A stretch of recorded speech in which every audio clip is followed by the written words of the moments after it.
Come one, come all, to the circus. You there! Would you like to come and see the totally amazing Noah's Ark Circus? You know, the place where we bring fun and joy to children of all ages. However, you're probably not here for a circus performance, are ya? Hi, and welcome to my Black Butler Deep Dive, a series of videos in which I talk a lot about the Black Butler manga, going chapter by chapter.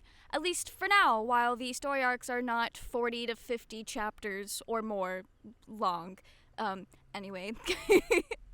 Here we recap and analyze the lives of our favorite grumpy little boy and his demon butler. And today we are taking a look at the Circus arc. This is one of my favorites, so I am really excited to dive into it. But before we get into the Book of Circus, I do want to offer a little bit of a content warning. I'm sure most of you are very aware, but the Book of Circus arc is very grim and does touch on some triggering topics like child trafficking, and it can be a lot, and it is the first story arc in which Black Butler really, really gets dark and grim. But as long as we're all aware, guys, take care of yourself. Let's dive into this thing, alright?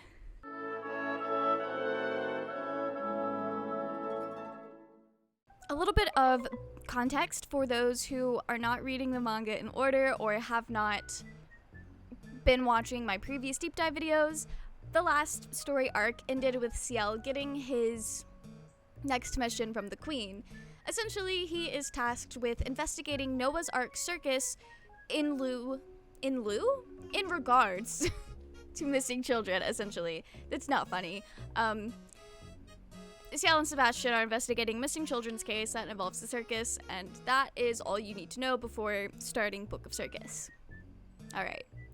Now that we've got a little bit of catch-up out of the way, Ciel and Sebastian's investigation is actually off to a pretty great start. They start by breaking and entering into Scotland Yard. Can't think of a better way to gather information if you ask me. It's pretty clear that Ciel does not respect Scotland Yard at all, and the Scotland Yard barely tolerates him as a concept and everything. At least as far as Randall is concerned. However, Aberline seems to be a bit more willing to accept the watchdog role as a necessary evil that ultimately serves the greater good.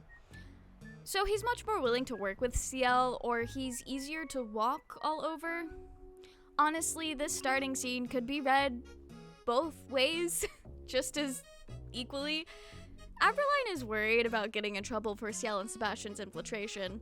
Once Sebastian gathers the information he needs, they attempt to give Aberline hush money, but he refuses it, stating he doesn't need such a thing and that he's willing to employ any means necessary to solve the case. Which honestly, he's so right for that, especially when it comes to crimes like kidnapping or something worse. Ciel is amused by this and even expresses that he can't wait for Aberline to take over Scotland Yard. Well, okay, he actually says that Aberline's flexibility is promising and that he needs to hurry up on that promotion. I honestly love their dynamic. Aberline has a good head on his shoulders, and he's willing to do whatever it takes to help others, even if that means employing shady and underhanded methods, such as the methods that Ciel uses to solve his cases. Aberline taking over the Scotland Yard and continuing to work with Ciel over the years could be a really fun crime drama, and one that delves into how far is it okay to go in order to serve the greater good. I mean, that's not the story Yana has set out here to tell, which, you know, fair. All I'm saying is it'd be a really cool spin-off or like a fanfiction or something in another world where Ciel isn't on borrowed time, contracted to a demon. That's all I'm saying. I'm not gonna write that fanfic though, but if one already exists or if you want to write one, please share it with me. I think they could be a lot of fun. Back to the actual story at hand, Sebastian has confirmed that none of the missing children have turned up dead yet, so it's safe to assume all of the kids are still just missing. However, Ciel is doubtful, stating that in the underworld there is a possibility that they're dead, even though polite society does not know about it yet. He actually doesn't finish his sentence here, but there is an understanding that death is the outcome. I find it interesting that he doesn't finish this sentence, leaving it almost open to interpretation. We've seen already that Ciel has spent time being held in an underworld cult of sorts that sacrifice children. So it's very likely that what's going through his head here is what happened to him and all the kids that he watched be sacrificed over the time. He was only there for a month. I don't really know how these things work. Do you sacrifice a child every day, once a week? Like, what's the schedule here? No clue. But either way, that is most likely what's going through Ciel's head at this moment. Just because their bodies haven't shown up yet doesn't mean the missing children weren't sacrificed or something, and their bodies used for whatever nefarious activities the underworld scum got up to. We're not delving into that. That's not what this story arc is about. Well, okay, wait. It kind of is. It kind of is. As silence falls across the carriage, Ciel ponders on the letter Queen Victoria wrote to him. I think it's really cute that she starts off talking about what she did for Christmas and invites Ciel to spend the next Christmas with her. That just goes to further what I said in the last video about how Queen Victoria is kind of a grandma figure for Ciel. She's more or less a family friend who seems to be making an effort to try and step up and make Ciel feel less lonely after losing pretty much all of his immediate family. We don't know anything about Ciel's grandparents at this point. There are fan theories, but even to this very day, 201 chapters in, we know nothing about his grandparents, except for like Claudia's date of birth and death. We saw a family tree, we'll talk about that later. It is safe to assume none of his grandparents are in the picture. They're probably all dead. It's Victorian England. People don't live long. That's probably not even true. I'm just making stuff up at this point. I do know his grandparents, gone, not around. Don't know why, but they're not really a figure in his life. After the lighthearted side of the letter, Victoria gets into the reason she sent Ciel tickets to the circus. The missing children cases coincides with where the circus goes. The children seem to be led astray by a Pied Piper of Hamelin. Pied the Piper, or is it Pied the Piper? No clue. Anyway, our Piper here gets referenced a good bit during this story arc, but what is the actual legend that Yana Toboso is referencing here? Pied the Piper dates back to the Middle Ages. Legend goes that Pied the Piper was a rat catcher hired by a town to lure away rats with his magic pipe during the plague. However, when the citizens refused to pay him as promised, our little Piper started using his pipe to lure away the children in the town just as he had the rats.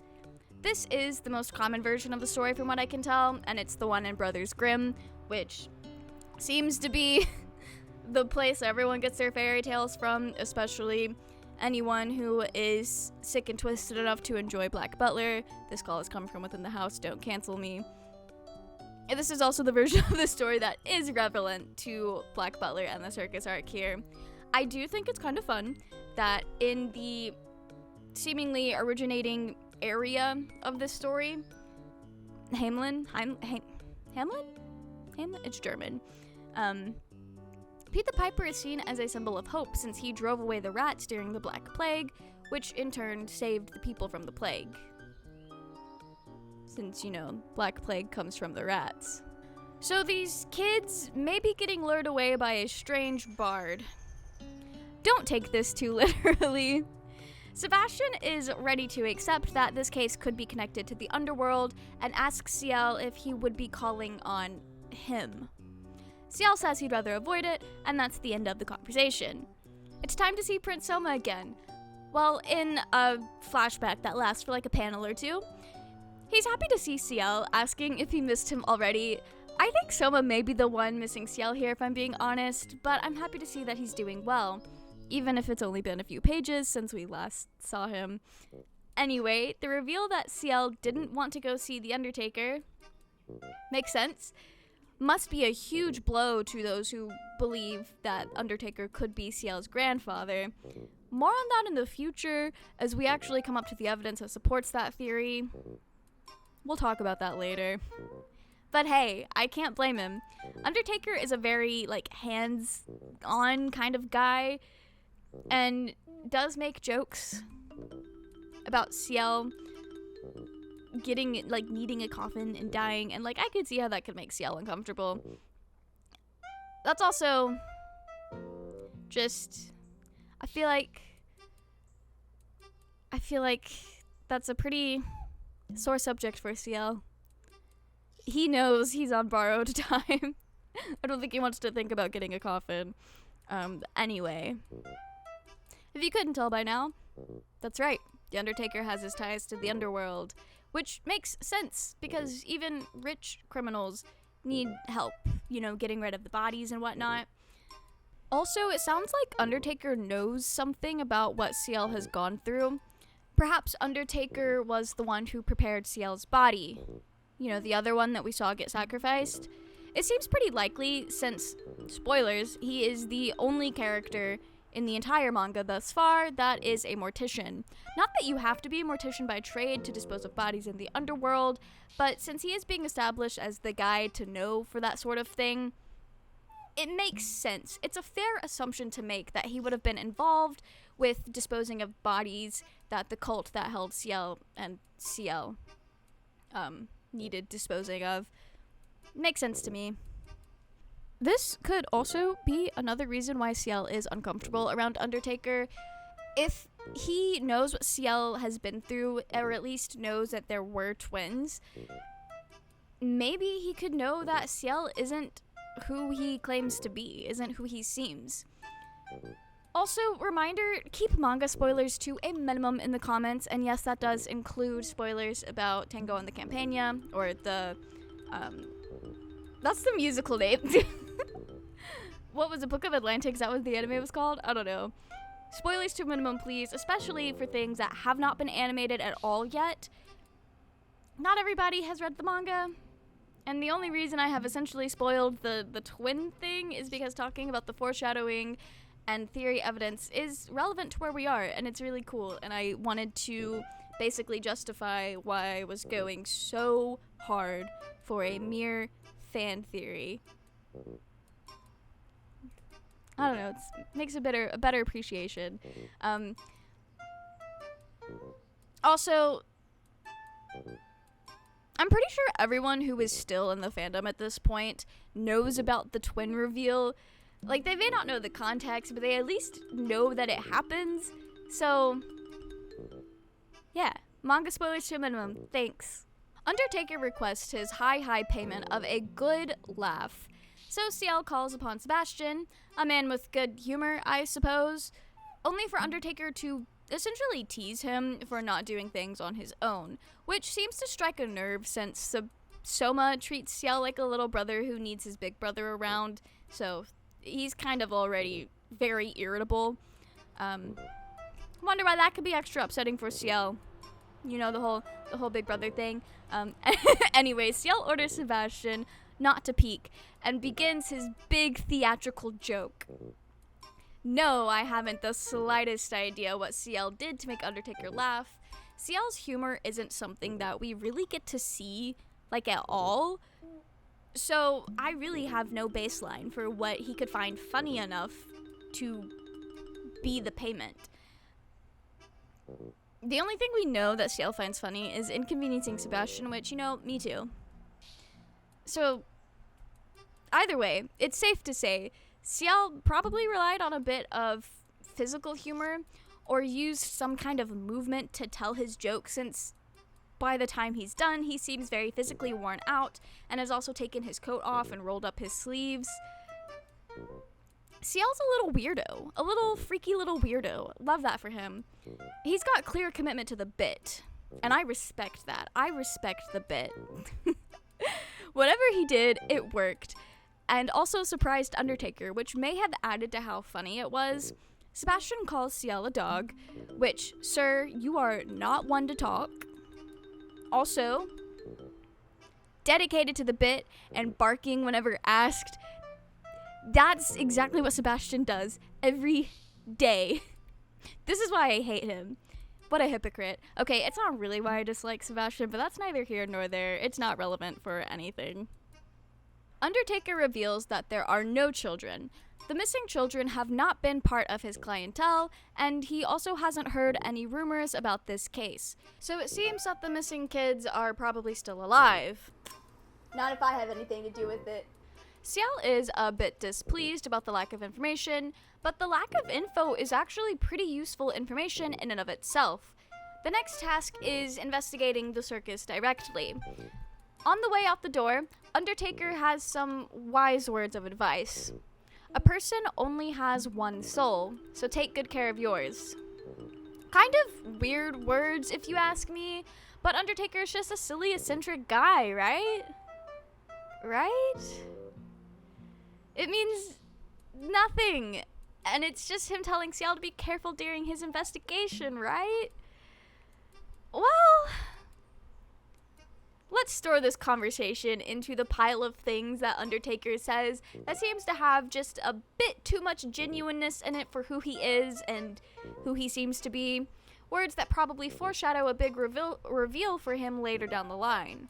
It's now time for Ciel and Sebastian to go watch the circus, and might I add, Yana Toboso has given us peak character design here. The aesthetics of the circus arc is specifically curated to match my personal tastes. She really called me up one day and said, hey, if I were to design the visuals for an arc in Black Butler to specifically suit you, what would you want me to do?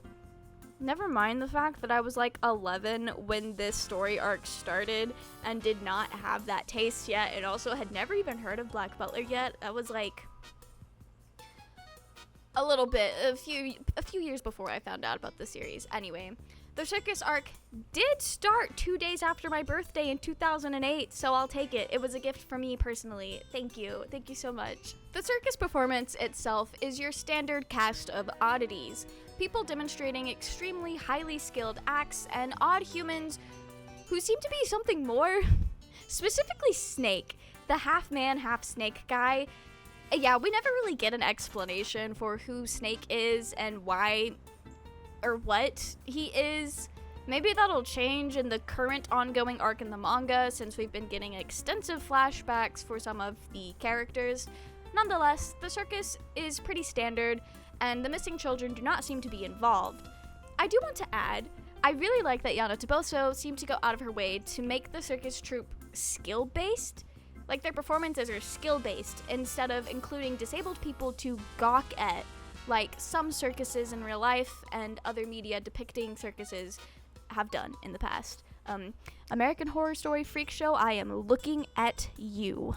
Ciel comes to the conclusion that the circus and the missing children must be some kind of coincidence, and that coming to enjoy the show was a waste of time. I don't know if Ciel is the type to actually enjoy something like this, or if he's too worried about the investigation to let himself have fun. Worried that at any moment they'd find just how the missing children were being exploited, but the shoe never dropped. So he spent the whole show with this anxious anticipation, and during the final act,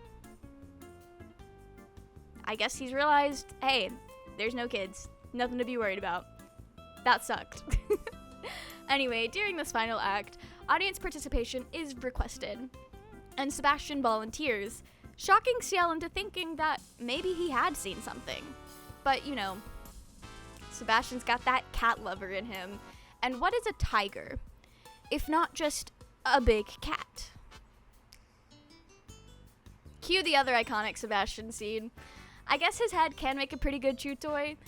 Everyone is pretty shocked and worried about this strange man not knowing he's a demon, and also not understanding that the tiger is likely just being a bit playful, you know, play biting, like other, like, actual house cats do.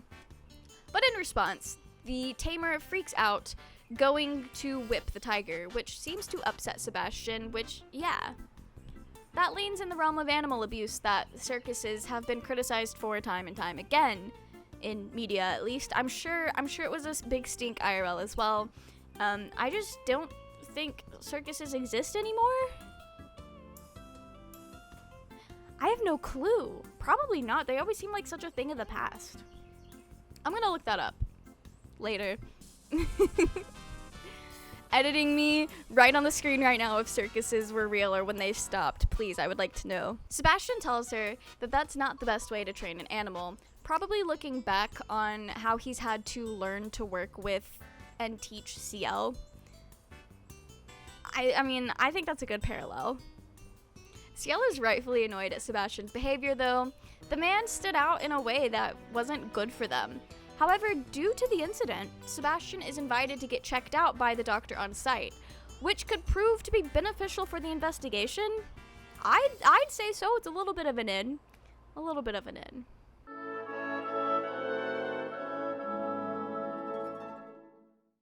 Yes, I am. Change of scenery once again. It was hot. It was like 90 degrees outside, and I was not wanting to stay out there, so I came inside.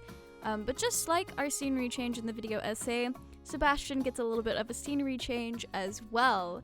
Joker takes Sebastian back to meet the doctor. We get a little glimpse of the circus troupe as Sebastian makes his way through. After getting checked out by the doctor, Sebastian has no scratches on him, and everyone is now at ease with what happened. Well, everyone except for Beast, who is livid that the act didn't go as planned, stating that Sebastian ruined it, which, yeah, he kinda did. However, the doctor steps in, stating that she's a professional and shouldn't be speaking to the guests like that. Sure. They then change focus to what Beast was really there for, getting her leg checked out.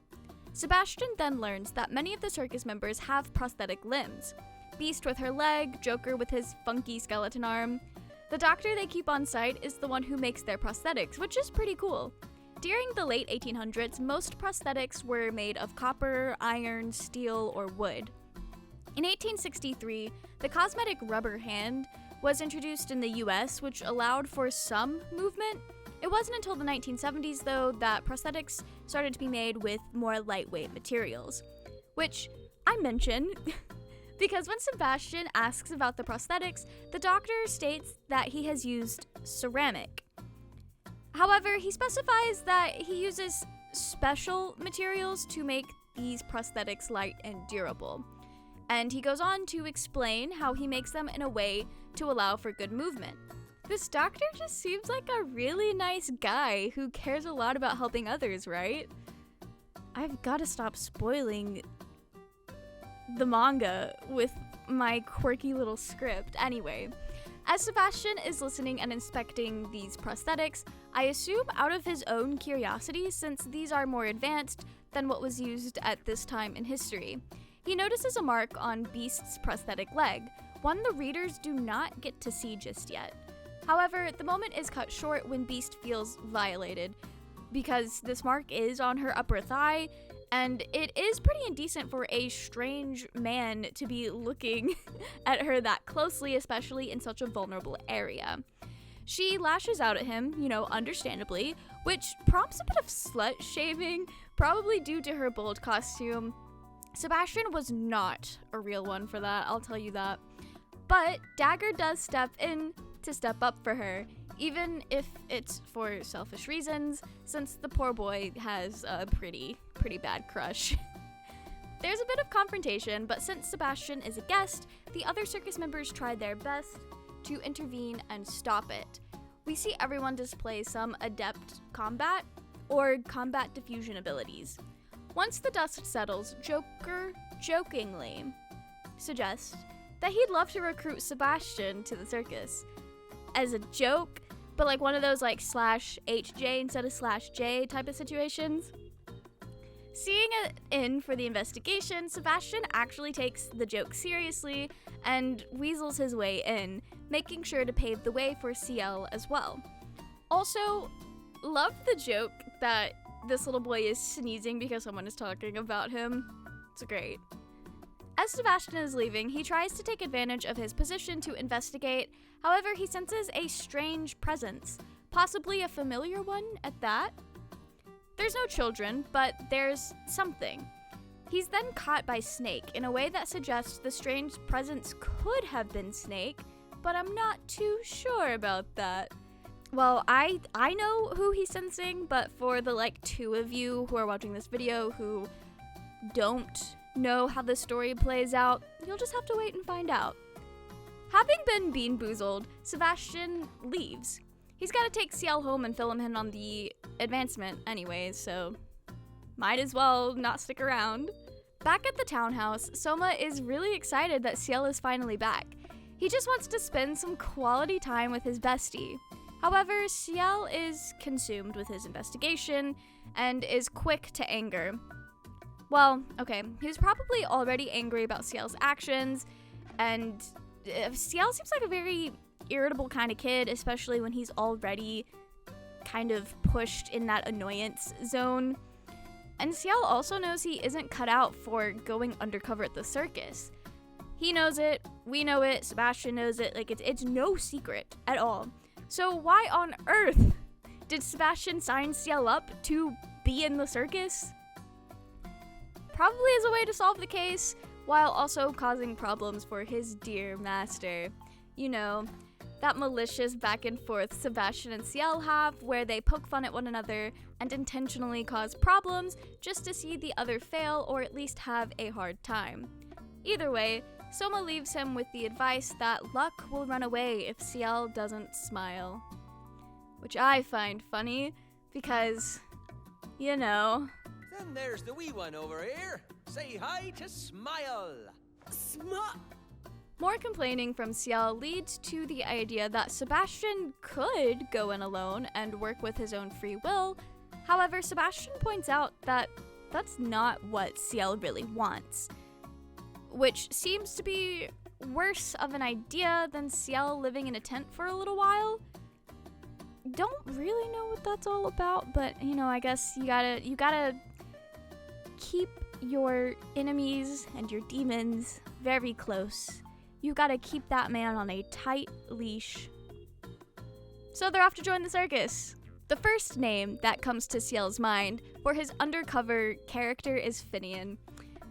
I wonder if he's missing his own personal circus that he calls house servants. Sebastian has already proven himself valuable as a potential member, but Ciel has to go through a series of tests, which he's absolutely clumsy at. But Sebastian has figured out a way to cheat the system.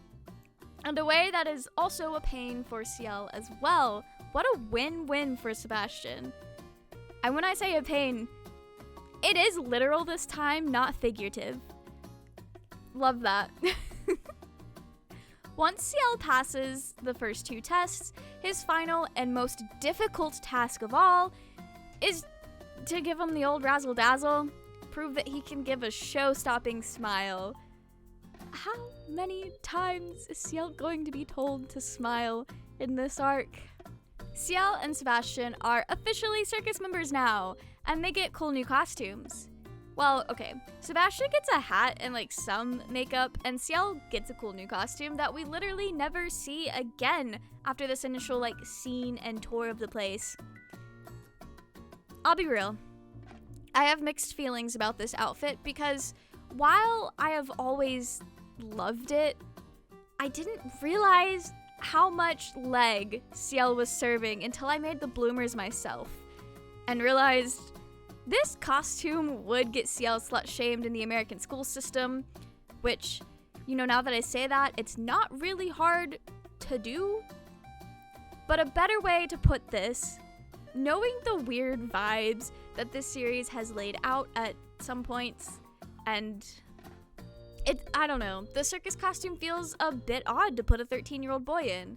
Like, yeah, he's serving, but it doesn't entirely feel age appropriate. But I am willing to give it the benefit of the doubt. This could just be the Puritan vibes of American culture when it comes to modesty. So I don't know. That's just my thoughts. You'll never guess what their new stage names are.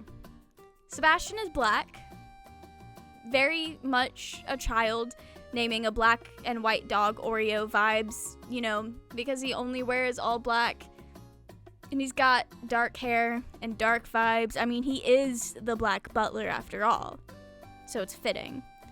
And in a fun bit of irony, Ciel is called Smile. You know, the thing that he told Lizzie he doesn't know how to do anymore. Cute.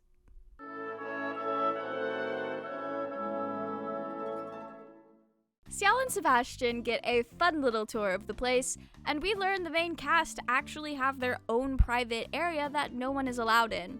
Topped off with the fact that Snake just casually has poisonous snakes slithering about. Free-range reptiles, if you will. Joker explains how things work around here. Second string members handle a lot of the chores around the place. Things like preparing meals. And life is a bit competitive. There's not enough food to go around, I guess. Or something. I don't know. However, first string members have guaranteed food and private spaces, which is nice. Joker also talks about how the members, at least the first string members, were essentially childhood friends. Well, everyone but Snake. Snake is actually still pretty new to the circus, but he was needed and very good at what he does, so he moved up to first string pretty quickly, which is probably for the best considering his snake friends. Honestly, it does not seem all that strange to me that most of the core group knew each other growing up.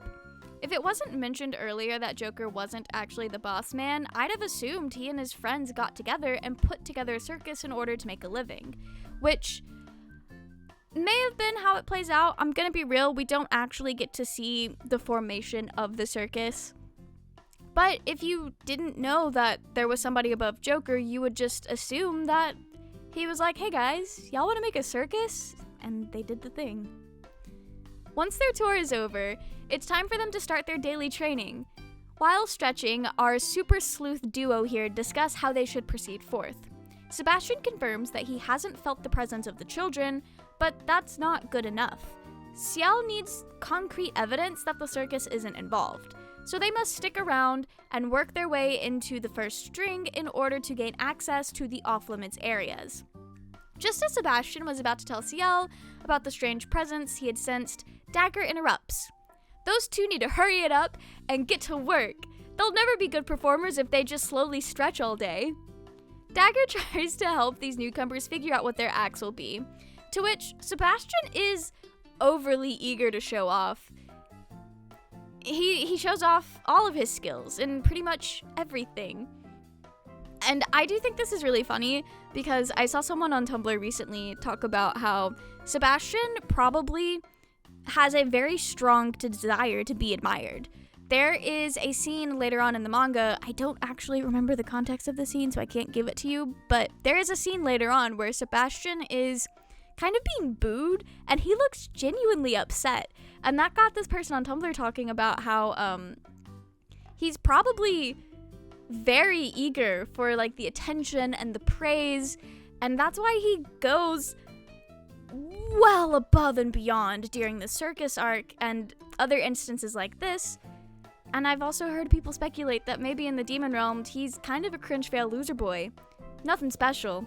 But when he goes in the human realm, he's very special compared to humans. So they praise him for things that would be considered simple and normal for demons, I guess. It's a fun little interpretation of Sebastian's character, and one that I actually really enjoy. So that's what I think is going on here when he does everything perfectly, which is supposed to be weird because he's never been in the circus before. Dagger is amused, though, and jokes about feeling threatened by all these talented newbies. So Ciel and Sebastian aren't the only rookies, and there's another inhumanly talented newbie? Something tells me we're about to figure out who Sebastian has been sensing. Suit. William T. Spears, aptly named after his business formal personality. I will say this arc is so fun, if only for the fact that we get to see William in such an out-of-character get-up. Man looks great, though. William is instantly unhappy about seeing Sebastian, even blowing their cover and complaining about seeing a demon. Also, the Reapers are understaffed. I mean, considering the reveal that happens in the Green Witch arc about how Reapers come into being, I'm really glad that they're understaffed. Sucks for William, though. Guy seems like he has a lot on his plate, and that he's probably not paid enough. I don't know how corporate this corporate Reaper society is. I don't even know if they get paid. But I assure you, William does not get paid enough for anything. Ciel is scared that Sebastian's real identity has been compromised and is flabbergasted that William is just laying it all out in the open. But Dagger takes it all as a bit, which honestly, I think most people would. Like, if some guy I just met called another guy that we both just met a demon, then started talking about being a Grim Reaper, I wouldn't assume that he was telling the truth, the real truth. I would just assume he was delusional or making some kind of elaborate joke or reference to something that I didn't understand. However, William's presence is a huge clue for Ciel and Sebastian. It lets them know that there is something going on here. Reapers don't just go snooping around of their own accord, especially a Reaper who's a stickler for the rules and would probably rather die than go astray.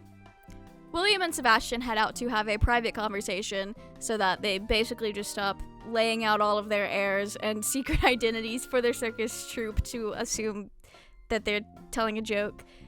William is really displeased at having to do field work because Grell is on suspension. He's very disrespectful and mean about it, but hey, that's part of the bit, I guess.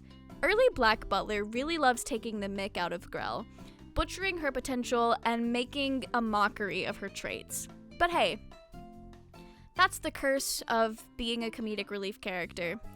The servants have a similar problem sometimes, so I'm not as mad about it. It hits different with Grell because part of the comedic relief is just transphobia. So, there's that. And it's also really annoying because people disrespecting and misgendering Grell in canon is why the Black Butler fandom argues about Grell's gender, and for the longest time, if you said she was trans, dogpiled. Glad to see that all the transphobic people either left or are now the quiet minority in this fandom. Love that. Anyway, Sebastian prods for answers on what's going on, but William's lips are sealed. He says that sharing information with Sebastian would be like throwing a rabbit in front of a carnivore. Sebastian tries to defend himself though, stating that he has no interest in cheap souls. But William isn't convinced. Sebastian is mad with hunger. Starving, even. But he reveals that mindlessly consuming souls lost its spark for him. He's found that if he starves himself, his food will taste better? Okay. Sebastian also assures William that he isn't something to worry about since he's on lock and key, contracted and unable to just do as he pleases. Ciel comes and interrupts, almost as if on cue. Dagger is looking for them, so they have to cut this conversation short. Ciel does take the opportunity to chew out William for not being able to blend in with the humans, and they all agree to stick to their own lane and not interfere with each other. All should be good and well, right? It's time for our favorite duo to find out their sleeping arrangements, and it's the exact opposite if there was only one bed. Ciel and Sebastian are actually split up, which makes total sense. It would be more beneficial for Ciel to be paired with peers closer in age so that he could make friends and more naturally transition into his circus life. You know, if he were a normal kid who had run away to join the circus. Ciel's roommate looks so friendly though. I'm glad they got separated. Very glad we got to meet this new person. Sebastian's roommate is William, which is a great bit of humorous tension, a classic roomies that don't get along conflict. Alternatively, Sebastian and William just got put in a "this is our get along" shirt. Yeah, I made that edit just for this video.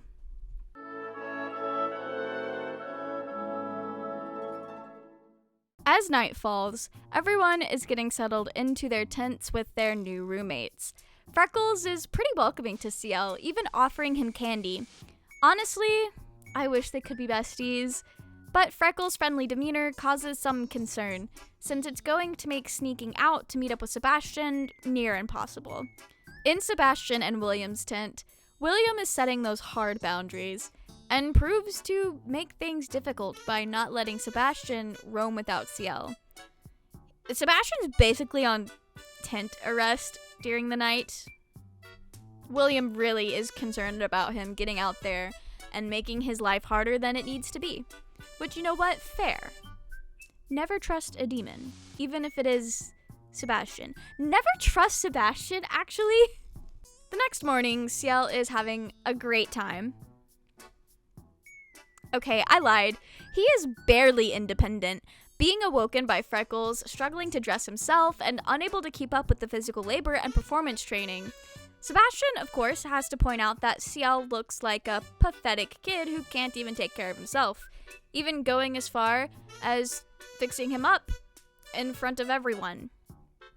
This causes Freckles to call Ciel out for being so dependent, which is incredibly embarrassing for Ciel, and rightfully so. He's a wet paper bag of a guy, and Sebastian is stepping up, treating him as his master.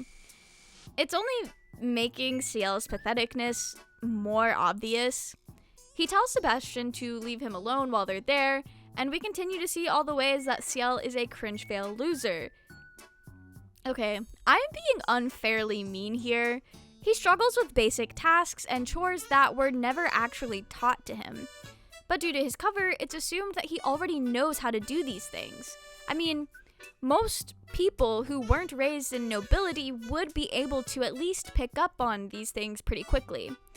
Sebastian is able to step up and find the silver lining in Ciel's screw-ups, though. Freckles is pretty patient with him, too. Sure, Freckles calls Ciel out, but is also willing to help out, even sharing food. Although, to be fair, Freckles had a stack of food, so there was plenty to go around. Freckles is the reason why the second string members probably have to fight for food, because they just eat everything, is what I'm gathering from that panel.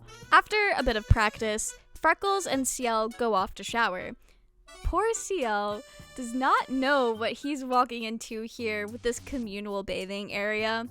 He does try to get out of it as soon as he realizes, but Freckles interprets his hesitation as just shyness in a new environment. They end up having a bit of an incident in which Freckles ends up exposing Ciel's branding mark from his time in captivity. An incredibly vulnerable and upsetting situation for Ciel, and understandably, he runs off. Sebastian finds him and helps him into dry clothes in order to avoid getting sick. Ciel is honestly on the verge of a breakdown here. He can't really handle living the circus lifestyle. He's way out of his wheelhouse, and after realizing that living here will require a level of vulnerability he is not okay with, Ciel's ready to go home. Screw the investigation, they'll figure something else out.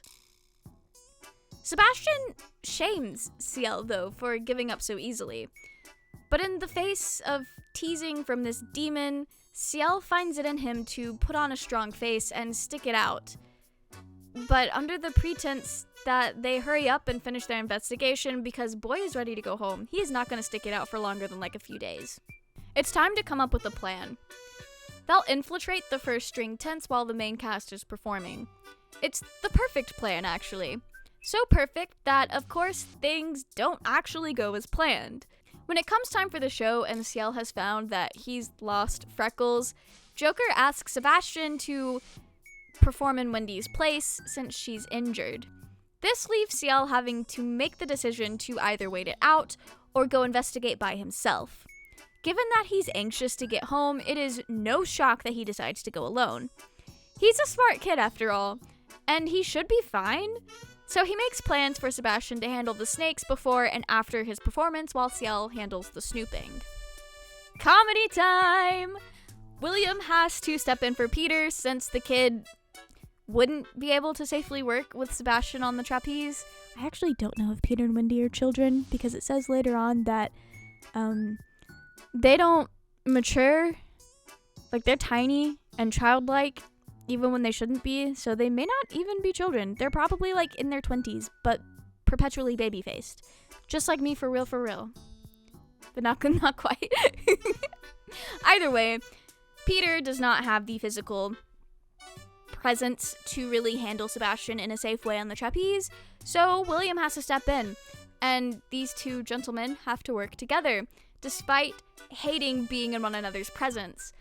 And William also refuses to touch Sebastian, which is a necessary element to the act, so that makes for an interesting take on a trapeze performance. But while the first string are trying to figure out what these weirdos are doing, Beast discovers that the string on her top has snapped, and she has to head back to her tent to change. Meanwhile, Ciel is snooping. He's snooping real good. And he discovers a photograph of the main cast as children, with a man? And more pictures of the kids with the same man. But he does have a clue of some kind. In the photos, he can see that they're at a workhouse. But he gets interrupted when Beast enters the tent. However, no worries. Sebastian has actually made it there first and was able to help Ciel hide away to avoid being caught. Sebastian also has a zoom feature in his eyes, I guess. He's able to see the finer details in the photo that Ciel can't really make out, and he recognizes the signet ring that the man is wearing as the hallmark on Beast's leg. This is very significant information, and undeniably links this man in the photos to the circus troupe, or at least the first string. And something I didn't really think about when writing this script is that seeing the hallmark both on the leg and on the ring also undeniably links the man with the doctor that works for the circus troupe. After he finishes up in Beast's tent, Ciel goes to Joker's tent, where he finds a letter from Tom, the Piper's son. And in the letter is his name and information. Who is doxing my little boy? What could this possibly mean? I guess Ciel was destined to get wrapped up in whatever was going on with the circus, regardless of his watchdog duties and investigation. The shock probably led to Ciel lingering a bit too long, though, because his thoughts were interrupted by the first string members returning to their tents, and he's got to sneak his way out of there fast. But he has gone in too deep, and he's caught by Doll. Oh no.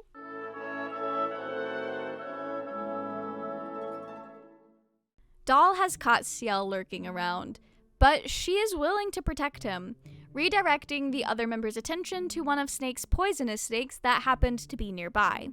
She then takes Ciel out of the off-limits area so that they can talk without any issues.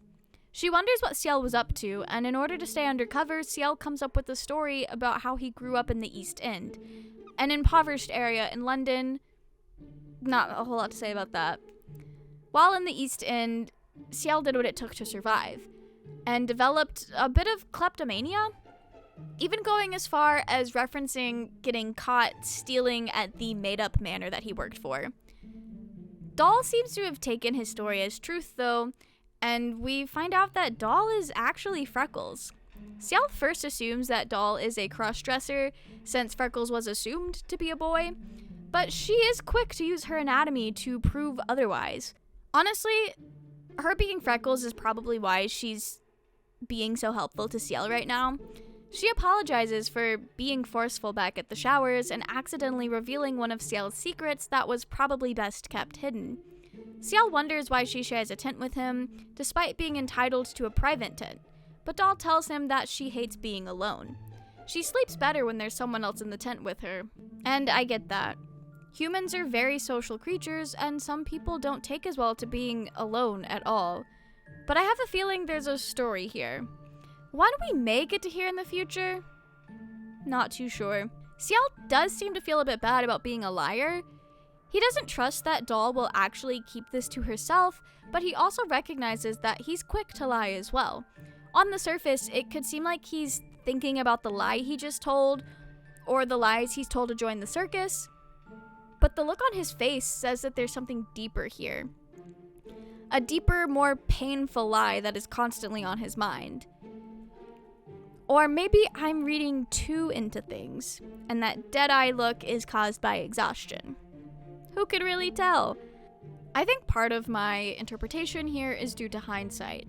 I do know that Ciel is telling a deeper lie about who he is in his day-to-day life, but I'm not completely sold on that being the interpretation that's intended here. Another heavy theme in this story arc is that Ciel is very human.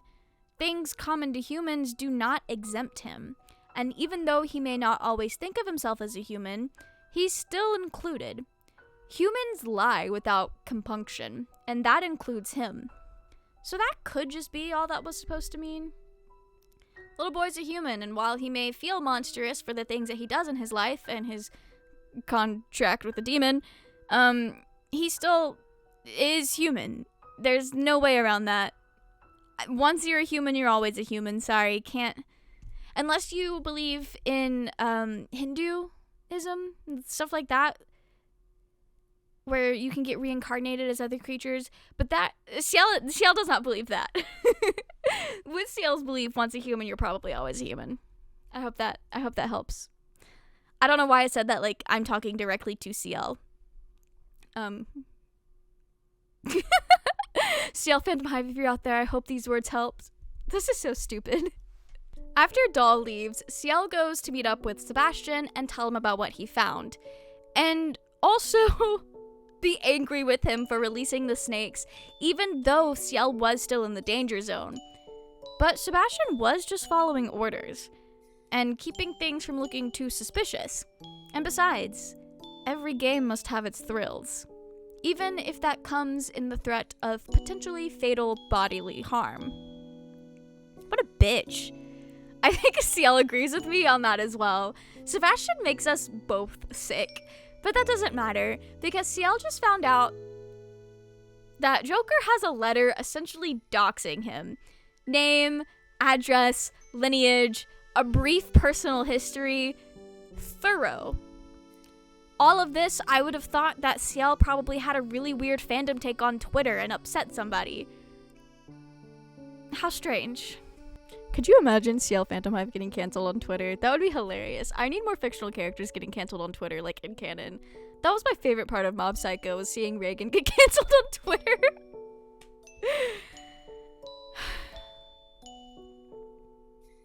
William does not like Ciel. He's just like some of my IRL friends. A hater through and through. That's partially a joke. The person I'm talking about, she will see this.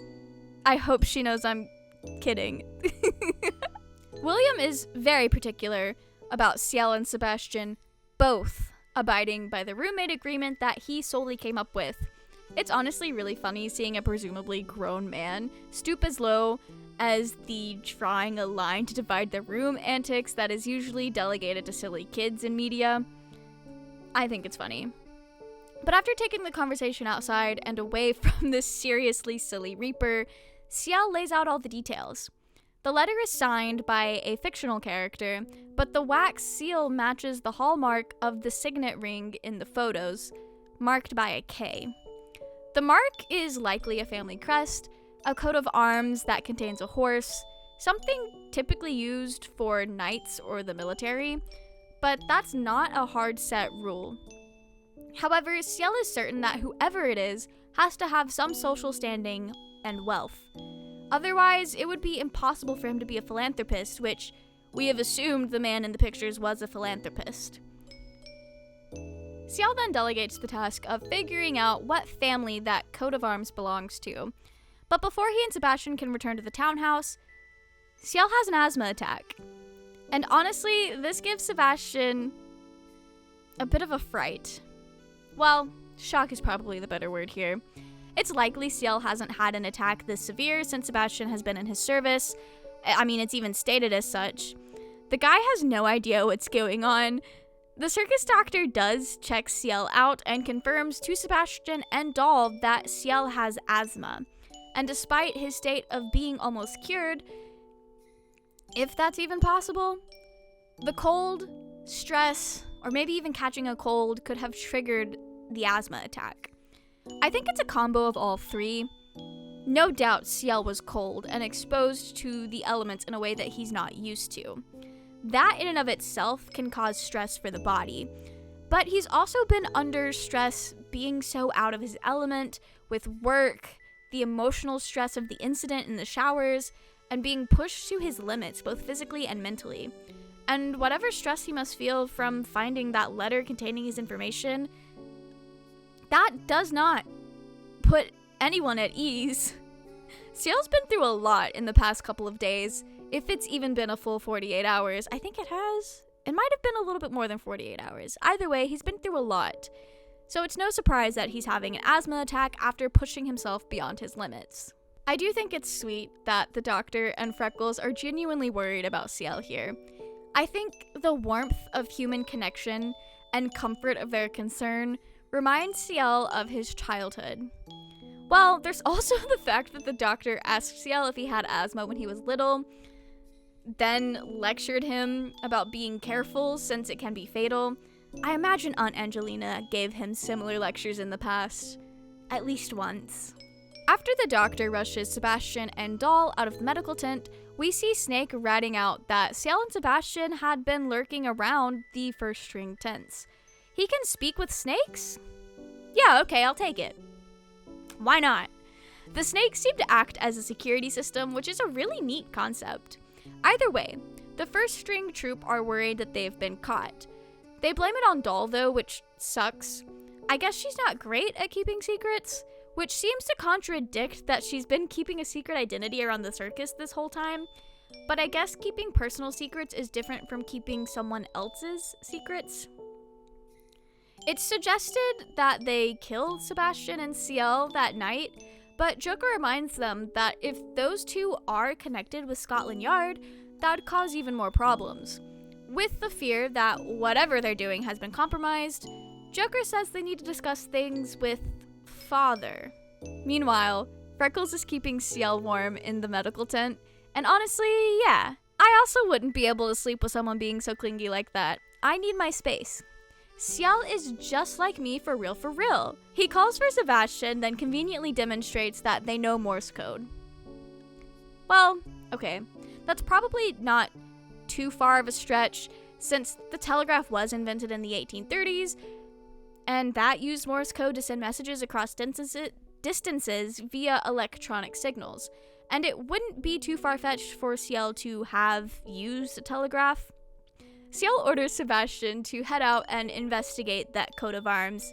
He also gives him, via Morse code, the necessary details of where he could find the information, and then tells him that he plans on leaving in the morning. Ciel doesn't want to disturb Doll, which is, you know what, kind of sweet. I think Ciel likes Freckles a little bit.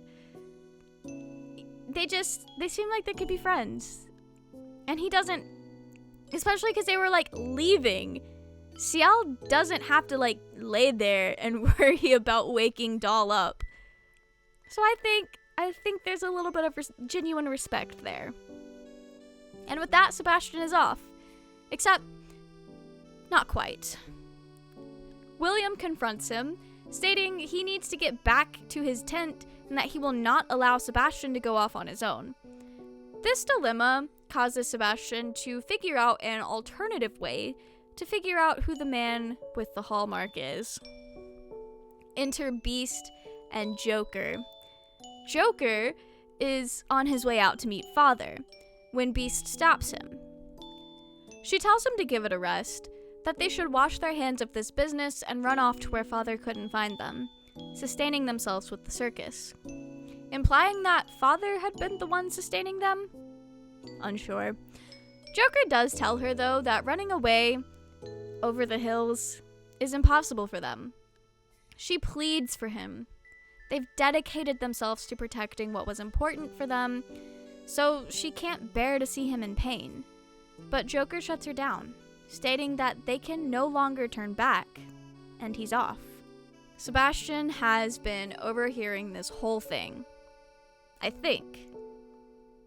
Or at least enough of it to kind of figure out a little bit of what's going on.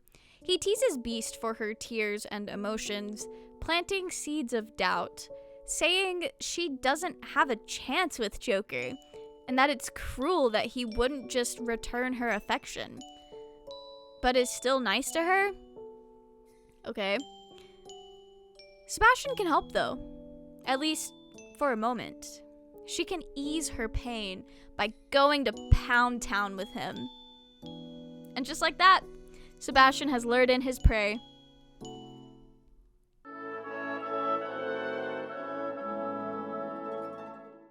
This chapter sure was named for how it starts out.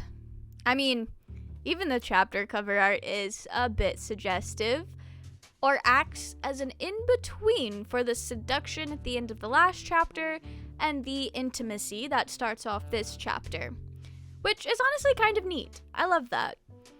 While Sebastian is spending some quality time with Beast, he's leading the conversation in a way that'll allow him to get the information he needs. She talks about how Joker has been distant ever since Father put him in charge of Noah's Ark Circus. Sebastian finds out that Father is their patron, the man who aided in the development of their prosthetics. Beast says he granted them new bodies.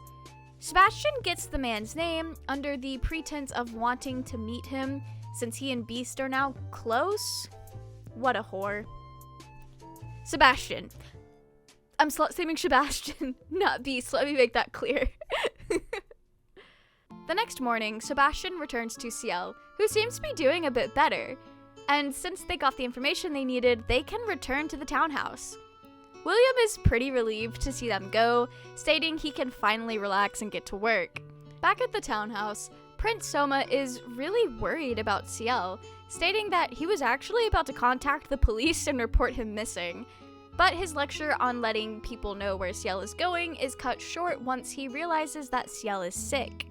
Soma is really concerned for his friend, but Ciel assures him that he's fine. This is then immediately followed up by Sebastian stating that Ciel lies a lot once they're in the privacy of Ciel's room. He lies a lot. What do you know, sir? Again, this isn't exactly twin theory foreshadowing since Ciel has spent most of this story arc lying about things unrelated to his dead brother, but Sebastian's words do take on a bit of a new meaning with that context. Ciel does lie a lot, and he's been lying from the start. While lying from the start of his contract with Sebastian, and his current life is built on lies, in a way. The tables have flipped on Sebastian and Ciel, though. Sebastian has his duty-bound kind of fake concern that Ciel didn't tell him that he had a chronic illness, but Ciel states he never asked, mirroring the conversation they had in the Red Butler arc, where Ciel gets mad that Sebastian didn't tell him that Madame Red's butler wasn't human. But according to Sebastian, he never asked. This back and forth and exchange of the upper hand perfectly sums up their dynamic on the surface, and I kind of love it. Sure, they're both assholes to each other, but Sebastian does have to put on his butler act at the end of the day and make sure that his meal does become fully cooked. So he takes it upon himself to educate himself on asthma in case there is a problem in the future. Good for him. They get back to discussing their investigation.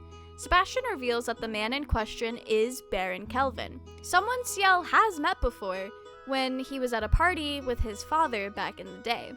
Ciel also mentions that he doesn't like philanthropists. Kid would be a Mr. Beast hater for sure. And honestly, I think this is an interesting tidbit. Like, yeah, philanthropists do great things, but at the same time, a lot of wealthy people turn to philanthropy to flaunt their wealth and do good things as a show, to pat themselves on the back. Not because their heart is in the right place, or they approach this with so much ignorance and misguided actions that even their well-intended actions end up not being super great or as helpful as they think. So even when their hearts are in the right place, they come about it with such arrogance that they end up not being as much help as they could be. So I could see why someone wouldn't like philanthropists, but this could also be a character choice to showcase that Ciel is selfish and a bit classist, thinking that helping the less fortunate is stupid. But because I'm #1 Ciel defender, I'm going with the distrust of philanthropists and their motives. Plus, from what I remember, Ciel does not seem to harbor much ill will towards those less fortunate than him, and he does seem to think of lower class people as still human beings worthy of compassion and respect. But maybe I am adding some positive traits here where there are none. Who's to say? Either way, Ciel more or less knows who Baron Kelvin is, and the pair set off. Well, they try to before Agni and Soma come in and insist that Ciel stays home and recovers. This is honestly really cute. Soma states that as protector of the townhouse and Ciel's best friend, he can't allow Ciel to leave when he should be focused on recovering. Ciel insists that he has work to do and doesn't have time to play their silly little games. But Soma and Agni take health very seriously, and Agni tells Sebastian that he needs to put Ciel's health above all else. It's his duty as his butler to make sure that Ciel stays healthy, and that means forcing him to rest and recover from his illness. This seems to strike a nerve with Sebastian, and he jumps into action. The three of them get Ciel ready for some rest and recovery. Man, I'm so glad Soma and Agni are living in the townhouse. Sebastian really doesn't know much about asthma yet, so he may not realize how serious things like this can turn into for Ciel. Meanwhile, back at the circus, Doll is in trouble for being so trusting. The first string members are in a panic, and feel it's unsafe to remain in London, which yeah, sure, it probably is. However, the target that their fathers set for them is special and important, so they can't leave without carrying out their duties. It's also mentioned that William is gone as well, so I assume he's in Reaper mode, hiding out and getting ready to take in all the souls of those who are scheduled to die here pretty soon. So the troupe decides to go out tomorrow and get things done. It's then decided that Doll will go inform Joker of the plans so he doesn't come back to London and wonder where everyone is. It was stated that it'd take Joker around 3 days to return. Beast assures Doll that she really didn't do anything wrong, and she's right. All Doll did was take a chance on a poor kid. How was she supposed to know that Smile was the Queen's watchdog? A job title that is hidden from the public. Ciel is in fact just a kid, and ideally he should have been an easy person to trust. Ideally. We get a monologue about how William is really disgruntled with the cards he's been dealt, and honestly, it's not super important to the plot, but it does give some insight into how the Reaper world works. William is a member of management, so he typically doesn't do field work like this. And he's been forced into harsh night duty for more than a month, whatever that means. So it seems like Grell's antics from the Red Butler arc have really shaken things up while she's undergoing punishment. I do really like the paneling that's going on behind William's monologue. Dagger proposing to Beast, Jumbo reading, Peter helping Wendy with her injured leg, Doll racing off into the night, Joker. Well, there's not much to infer from Joker here, but his expression feels grim. Could be the shadow on his face, or the way his head is positioned, mouth slightly downturned while he looks up through his brows, indicating that his head is either tilted down or he's looking up at someone or something. Either way, he is not happy. And then we have Ciel, sleeping soundly with a drawing of Shiva, clearly drawn by Soma, which is such a cute gesture. Shiva is one of the principal deities in Hinduism. He's known as the Destroyer, but in Shivite tradition, I'm so sorry if I said that wrong, Shiva is the supreme lord who creates, protects, and transforms the universe. I'm not entirely sure if Soma was teaching Ciel about Hindu gods, or if this drawing was in some shape or form intended to aid Ciel in his recovery. Either way, it's really sweet. As the chapter comes to a close, we see William standing on top of a building in his normal Reaper attire. The building appears to be large, and from what we can see, there isn't pavement below, so it could be someone's home, or a building that's not in town. It's really hard to tell since I'm not an expert in architecture or anything, but it's clear William is no longer at the circus. Perhaps he's at the location where all of the deaths are to occur?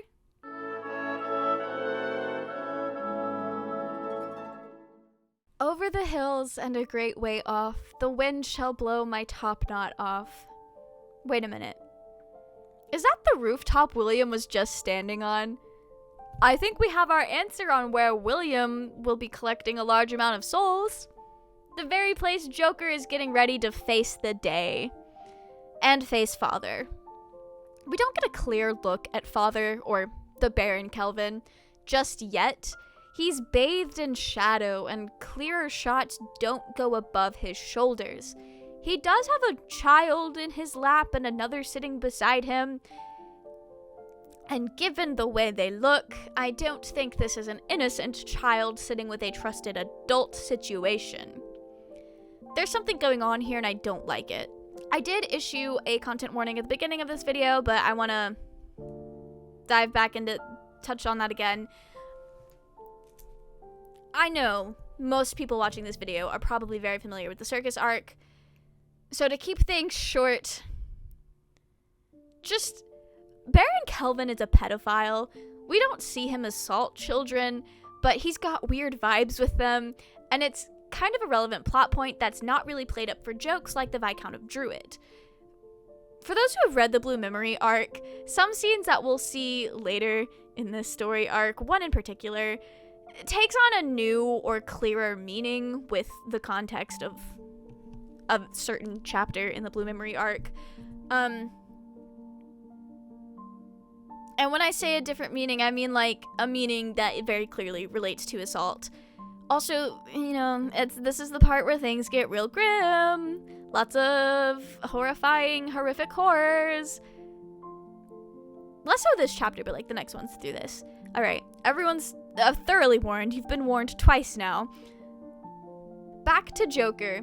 He's got to break the news to Baron Kelvin that he doesn't have the Special Boy in tow.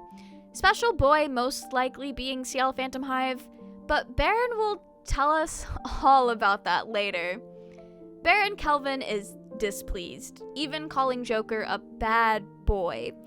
But he's all ears once Joker tells him that the reason for his visit is the fact that their operation may have been compromised. He tells Kelvin about the suspicious newcomers who have suddenly disappeared after snooping around their tents. He suspects that they saw the letter from Baron Kelvin. As Joker talks about the suspicious folk, Baron Kelvin realizes that the page and former butler were in fact Ciel and Sebastian. He'd achieved his goal of getting Ciel to notice him, essentially, and this is when we see his face.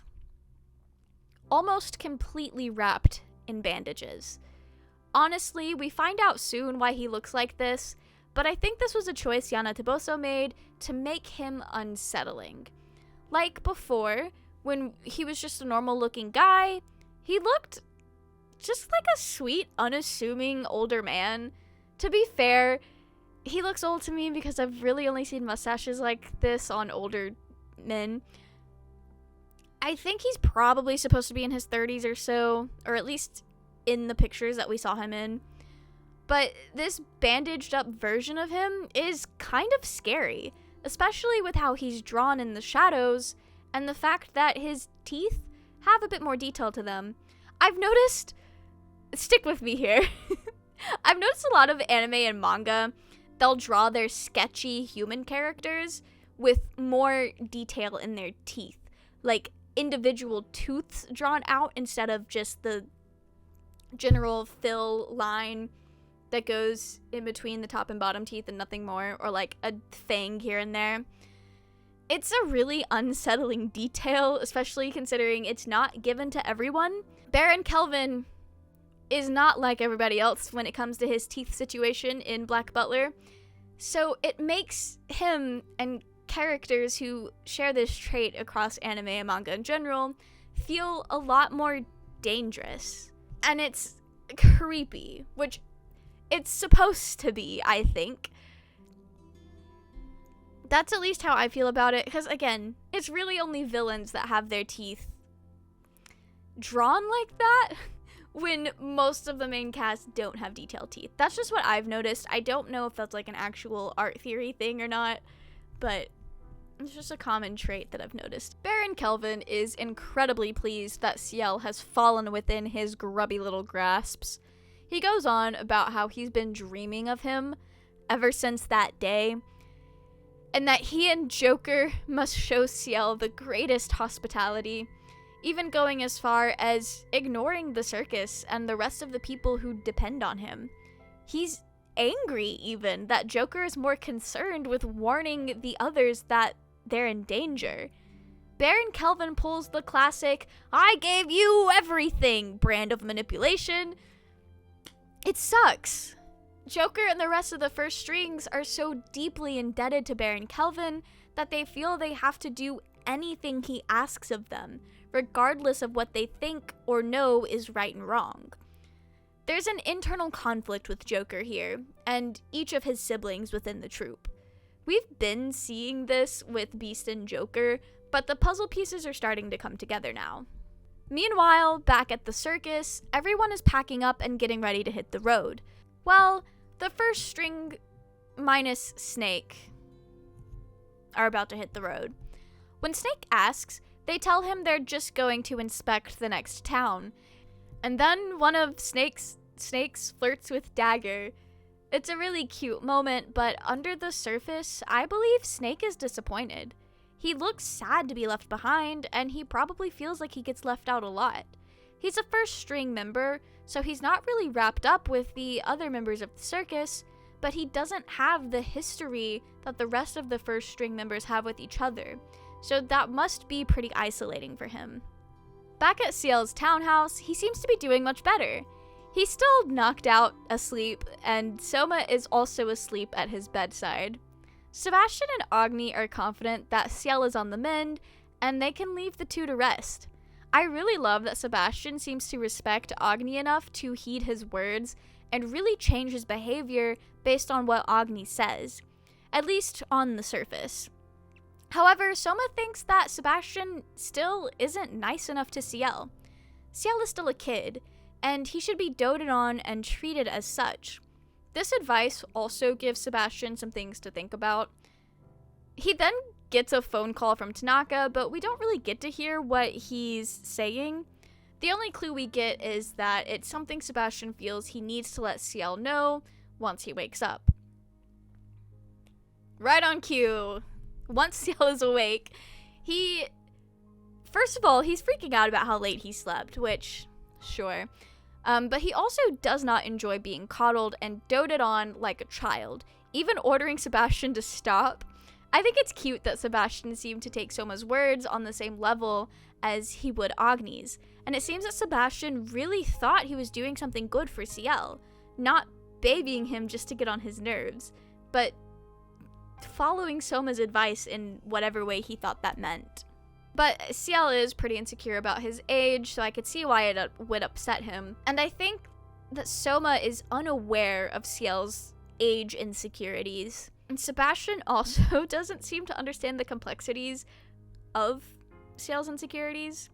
Like, he gets enough to poke and prod, but not enough to really and truly understand. But I mean, hey, he is a demon, and he has reminded us several times that he doesn't really get the whole human emotion thing. So, I don't know. It's weird because I feel like Sebastian is probably an insecure man as well. But I guess it hits different as a demon. After getting Ciel his dinner and getting him dressed, Sebastian lets Ciel know that Lizzie has come to visit the manor, which is what Tanaka's phone call was about. I guess she has a bad habit of not calling ahead and just showing up. I hate when people do that. But Ciel not being home kind of serves her right. But also, a part of me wants to say that she's having fun visiting the servants. She must have spent a great deal of her time in her childhood around Tanaka, and she seems to enjoy playing with the other servants as well. So I'm sure she's fine. She'll be waiting for Ciel's return, so it's imperative that he and Sebastian wrap up their investigation and return home as soon as possible. Sebastian informs Ciel that it would take a full day by rail to reach Baron Kelvin's home, but Ciel knows that Sebastian can do that trip in an hour. Good for him. This also brings me a really fun mental image of Sebastian running at the speed of light and Ciel clinging on for dear life. I know Sebastian always carries in bridal style, so there's not much to cling on to, but I just see him on his back, just gripping so that he doesn't fall off and die. And I think that's funny. Anyway, on the way out the door, Ciel is able to convince Soma that his care helped him recover and that he feels much better. And without any fuss, they're off. We get a short scene of Doll taking a break on her journey. She's still shocked that Ciel was not as he seemed, but in a moment of self-reflection, she has to accept that he was in fact lying. She and the others aren't as innocent and truthful as they seem either, so who is she to judge and be in denial? William is waiting for reinforcements, so either this job is turning out bigger than anticipated, or it's customary for Reapers to come help once the actual investigation is done? I'm really not sure what investigating there really is, because they have a list of who's dying, when, and I think where. So, like, why was he in the circus? Why couldn't he just show up at Baron Kelvin's manor on the night of the deaths and just start harvesting souls? Like, okay, sure. I am loving all this insight into the Soul Gathering Corporation, though. Like, it doesn't really make sense, but when has corporate culture ever made sense? Sebastian arrives at Baron Kelvin's manor with Ciel in tow. He's able to smell that there are children inside and that they're alive. As they approach the manor, the front doors open, and Joker is there to welcome them home. They have been waiting for Ciel after all.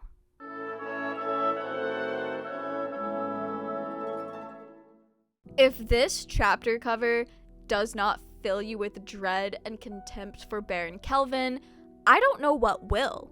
Ciel and Sebastian enter the manor, and there's already a lot to unpack with the, interior decorations. Doll parts seem to be strewn about and hanging from the ceiling. Truly mad scientist, but doll maker vibes going on here. Sebastian offers to just get things over with and kill. But Ciel needs to understand what's going on so that he can report back to the Queen. He needs all of the details for her. Joker actually has a very interesting moment here. He's talking about how Ciel isn't what he seems, stating that such a small body has stage names like the Queen's Watchdog and Aristocrat of Evil. He seems to acknowledge that the path that led Ciel to where he is today was a treacherous one. Eyes full of sympathy as he looks over at this kid. Joker leads Ciel to where Baron Kelvin has had dinner set up for them. Honestly, I wouldn't eat anything prepared in this household. Baron Kelvin is then wheeled into the room, taking his spot at the table. He states how it's like a dream to have Ciel so close to him, but he's embarrassed to be seen in such a state. He invites Ciel to take part in a feast, mentioning that the wine he has selected was from the year of Ciel's birth. Man, this guy must be obsessed or something. Sebastian tastes the wine for poison, and it's fine, but Ciel refuses to drink it anyway, stating he has no intention of eating something a rat served. Fair. Ciel is, however, taking note of the servant children, stating there must be more victims than the police knew about, as if Baron Kelvin knew Ciel was investigating missing children. You know, he probably did, but he orders Joker to bring out some more kids. Joker is hesitant for reasons we're about to find out, but Baron Kelvin grotesquely insists. We see a line of children all lined up on a stage, opposite of the dining table. Joker presents these children as if they're an act in his circus. Baron Kelvin is as giddy as ever. One by one, these children perform acts that they're actually not able to do. Each one dying, falling to their death, getting eaten by a lion. Baron Kelvin is roaring with laughter, and Ciel is horrified. Sebastian also seems to have some kind of expression of pity. He's a little hard to read. But on the other hand, Joker is very clearly gutted. He feels responsible for their deaths, no doubt. Just as the knife-throwing act is about to claim the next victim, Ciel calls for Sebastian to put an end to this. Ciel is a lot of things, don't get me wrong. I am not entirely delusional when it comes to this character, but I can say without a shadow of a doubt that he is not cold-hearted and cruel enough to enjoy or even be able to stomach watching these kids die right in front of him. Honestly, I think this is where Ciel's PTSD episode gets started. He's not in a full panic yet, since he still feels a sense of control and charge in the situation. He's not entirely helpless, but he's starting to lose his wits. It just doesn't register as him starting to slip, because I think 99.9% of humans would stop this from happening if they could, and also be extremely upset from witnessing this. But knowing Ciel's history, I feel like that discomfort goes a little bit deeper for him. It's felt in his bones in a way that the average person may not feel, if that makes any sense. Sebastian catches the knife just as it's about to hit the child's head. He removes her masks and identifies her as one of the missing children from their investigation. Ciel is disgusted at the fact that they're abducting children and throwing them into the ring as is, no training or anything to keep them from dying these very avoidable deaths. Baron Kelvin is actually shocked that Ciel didn't enjoy this. I know Ciel is known as the aristocrat of evil, but this feels like a stretch. Either way, Kelvin asks Joker to clean things up right away, but Ciel is done. He is not entertaining Kelvin anymore. He's had enough. Honestly, he is reaching his snapping point. Ciel calls Kelvin out, stating that he does not want to share a table with rubbish that is inferior to even domestic beasts. He only needs to report to the queen that this vulgar, odious, perverted, and vilest of all boars was disposed of by him. You know what? Ciel is pulling out all of the adjectives here, and I think that is a successful, vicious mockery. Kelvin will take points of damage. Ciel then whips out a gun and holds Kelvin at gunpoint. Joker ends up holding Ciel at sword point, and Sebastian holds Joker at dagger point. Pulling a gun on Kelvin with the intent to kill him on the spot kind of goes against what he had just told Sebastian. Yeah, Ciel has confirmed that Baron Kelvin is the one behind the kidnappings, and he's seen what he thinks the kids are used for. But he's still making assumptions, and is planning to only tell the queen that he took out the trash? So if he was just going to do that anyway, why not let Sebastian kill Kelvin as soon as they got there? This moment, I feel, is part of Ciel slipping. He's overcome with rage for what Kelvin is doing, sympathy for the kids, and disgust with the situation. Again, as I said earlier, this gets a little overlooked as Ciel's snapping, since I think most of us here are in agreement that it is what Kelvin deserves. The world would be a better place if he just had his brains blown out on the spot right there. and I think many people without Ciel's background would probably do the same. Seemingly in denial that his life was in danger and that his precious treasure hated his guts, Baron Kelvin urges Joker to stop pointing his sword at Ciel. Ciel demands to know where the rest of the children are, and Kelvin seems excited to take Ciel to the basement to show him. I don't know about you guys, but if a nasty, weird man was excited to bring me into his basement, presumably to show me something, I would just simply not go. But I know Ciel has Sebastian, who sometimes feels like a bit of an invincibility perk or something, so I get why he went, and it also was important for the investigation. I just know his survival instincts are probably screaming right now. I do find it funny that the whole walk down, Ciel is holding Kelvin at gunpoint. But despite the weapon to his head, Kelvin continues to talk about how happy he is to be walking side by side with Ciel. It's like a dream come true, he says again. And Kelvin also talks about how he's been riddled with regret ever since that day. Regret that he couldn't be by Ciel's side on that day and at that place. Ciel is confused at this point, but every time Black Butler references that day, it's either talking about the day the Phantom Hive Manor was attacked, or the day that real Ciel Phantom Hive was sacrificed and Sebastian was summoned. So it's uncomfortably clear what Kelvin is alluding to. Kelvin goes on about his regret and being unable to reverse time. And that's when it hit him. If he can't go back in time to whatever it is he's talking about, then he can just reenact it.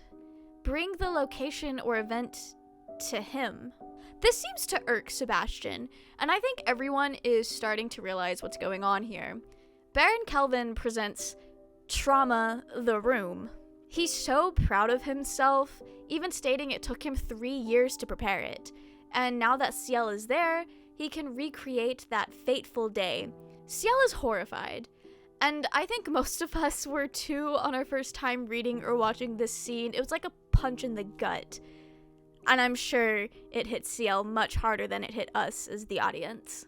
We then get a little flashback from Baron Kelvin's point of view. It's the day he first met the Phantom Hive twins, 3 years ago. And yes, I do say twins, because even before the twin theory was revealed to be true, it was pretty obvious that there are 2 kids in this scene. Also, Baron Kelvin had a wife. Something I tend to forget, because come on, I pity anyone who has to be married to that nasty man. Anyway, while at the party, someone takes Kelvin to go meet Vincent Phantom Hive, who has his boys in tow, a shy one and a more outgoing one. But both boys are as sweet as can be, and conveniently never visible in the same frame. But fringes and personalities are different. Also, we see shy Ciel clinging to Vincent's right arm, and we see Vincent lift his left arm to shake hands with Kelvin.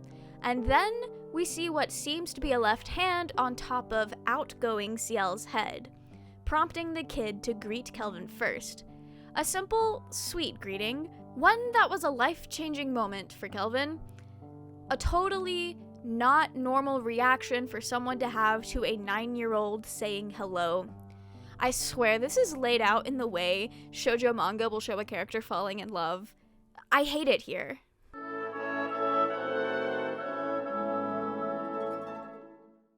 Now that the story is a lot more grim, I felt a little silly presenting it to you guys in a circus clown outfit, so we had a little bit of a costume change.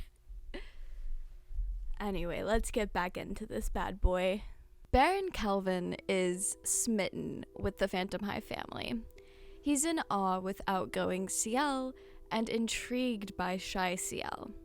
Vincent explains that shy Ciel is quite shy, and that he has frail health. Shy Ciel doesn't get out much. We then see outgoing Ciel notice that Klaus is there, and he excitedly runs off. I don't think Klaus is actually Ciel's uncle, but he does take the uncle role very naturally. And yes, this is the same Klaus from like chapter 1 of the manga, so that's pretty cool. I really love that Ciel still has a relationship with someone who seemed to be pretty close to the family before the attack. I wonder if it's comforting to him in some way, or if it causes extra stress because that's one other person in his life who could potentially tell he's not who he says he is. I know Ciel is struggling with imposter syndrome for a variety of reasons, so who knows? Baron Kelvin is then left where he stood as Vincent goes to talk to someone more relevant.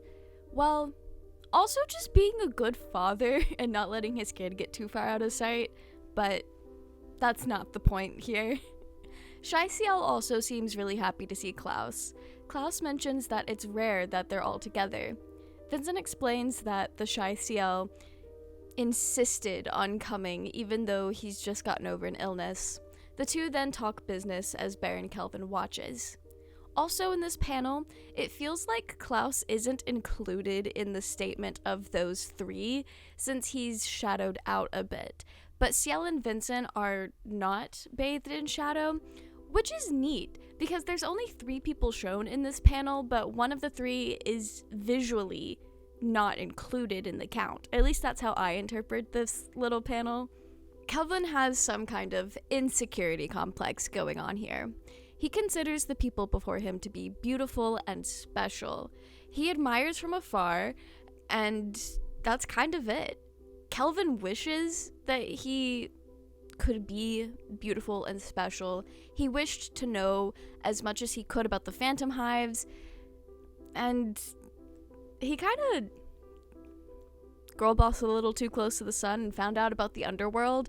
I'm not sure if Baron Kelvin knew of any shady practices before his Phantom Hive investigation, or if it was the Phantom Hive investigation that basically led to his demise.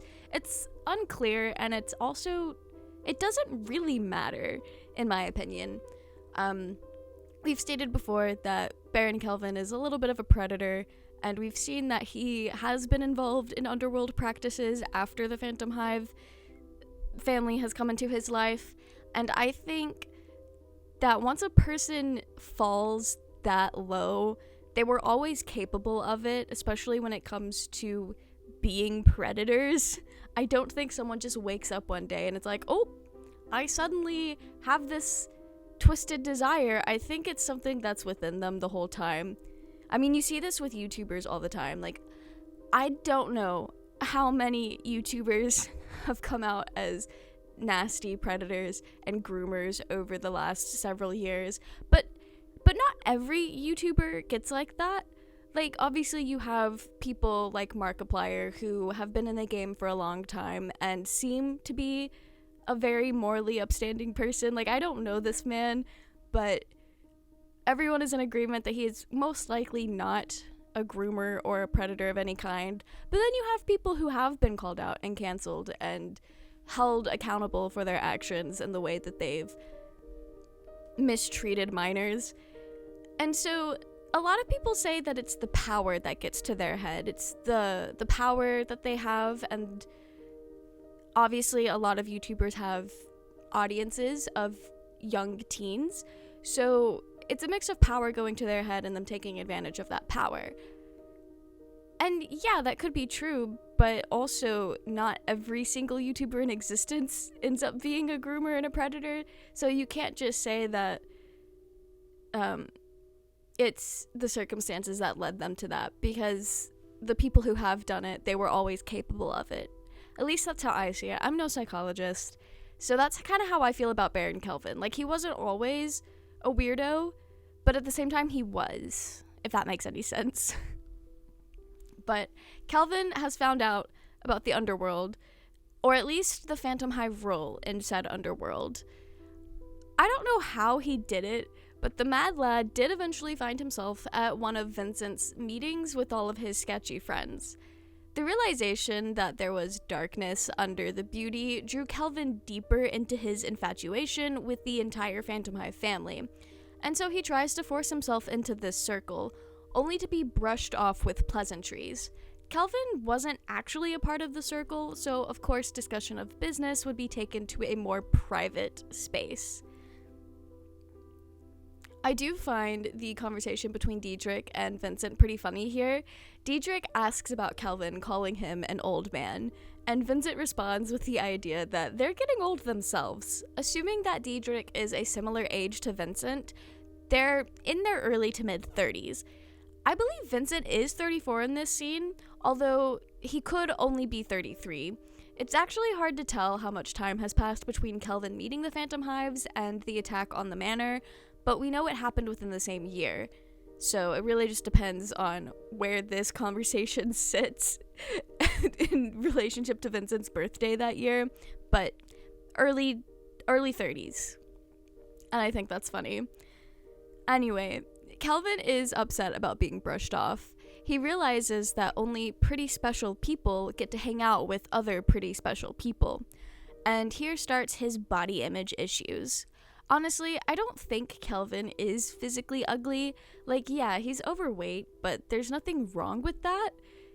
But he does have a desire to be enveloped in Vincent's world, a beautiful, velvety world that he would never be allowed into. Kelvin considers himself too ugly to even be a part of Vincent's inner circle. He then spirals and starts to wonder if Ciel will grow up and become a flower wrapped in thorns, untouchable and out of reach. Kelvin has a desire to touch him, and so he undergoes cosmetic surgery with the very doctor that makes the prosthetics and works with the circus. Baron Kelvin has the goal of looking like a doll. We don't know what he was like before meeting the Phantom Hives, but after meeting them, he's become obsessed and very delusional. I mean, come on. I'm all one for transitioning, but his transition goals are not realistic at all. Sorry, I hate to say it. I don't think a middle-aged man is ever going to look like a doll modeled to look like a prepubescent little girl or child.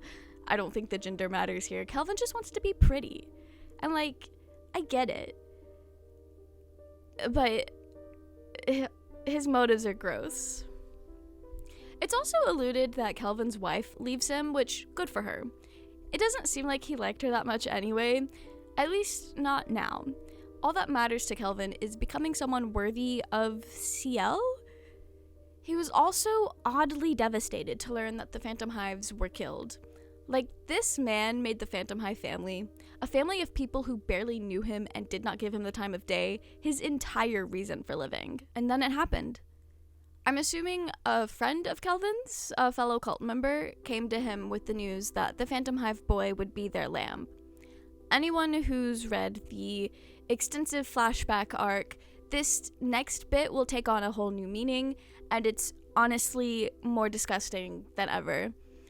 Kelvin is frantically begging to go, but since he's just undergone more surgery, everyone tells him that he can't. He needs to rest.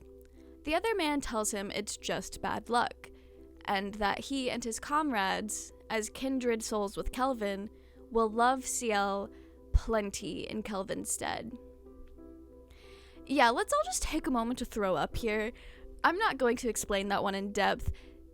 It's disgusting, and if you don't get it, then unfortunately you will get it when we get to the Blue Memory arc. This makes Kelvin even more upset, and like me too, bestie, but for different reasons. This man is now screaming and crying, not even in the figurative meme way. Like, he is screaming, crying, throwing up, and everything. Only the screaming and crying is literal if you can't tell. He just got his legs amputated and is crawling to go commit some of the worst crimes known to man. This man is desperate in a way that I don't understand. And hopefully I hope no one here understands as well. Like a real insensitive man, Kelvin goes on about how he can't forget the pain he felt then. He'd thrown everything away and still couldn't go see Ciel.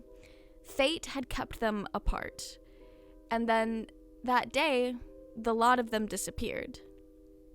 Kelvin knows that the cult's disappearance had something to do with Ciel. Baron Kelvin states that Ciel did them a favor by killing them. I'm not sure if this is him reconciling with any guilt he has for being a predator, but sure, Ciel truly did the world a favor, and the world is better off without all of those creepy cult guys being alive. But Kelvin does kill that interpretation of his words by following it up with envy. He states that one couldn't ask for a more beautiful final moment, bidding farewell to life with the cold moon being Ciel, attending one's death. Kelvin begs to be done the same way.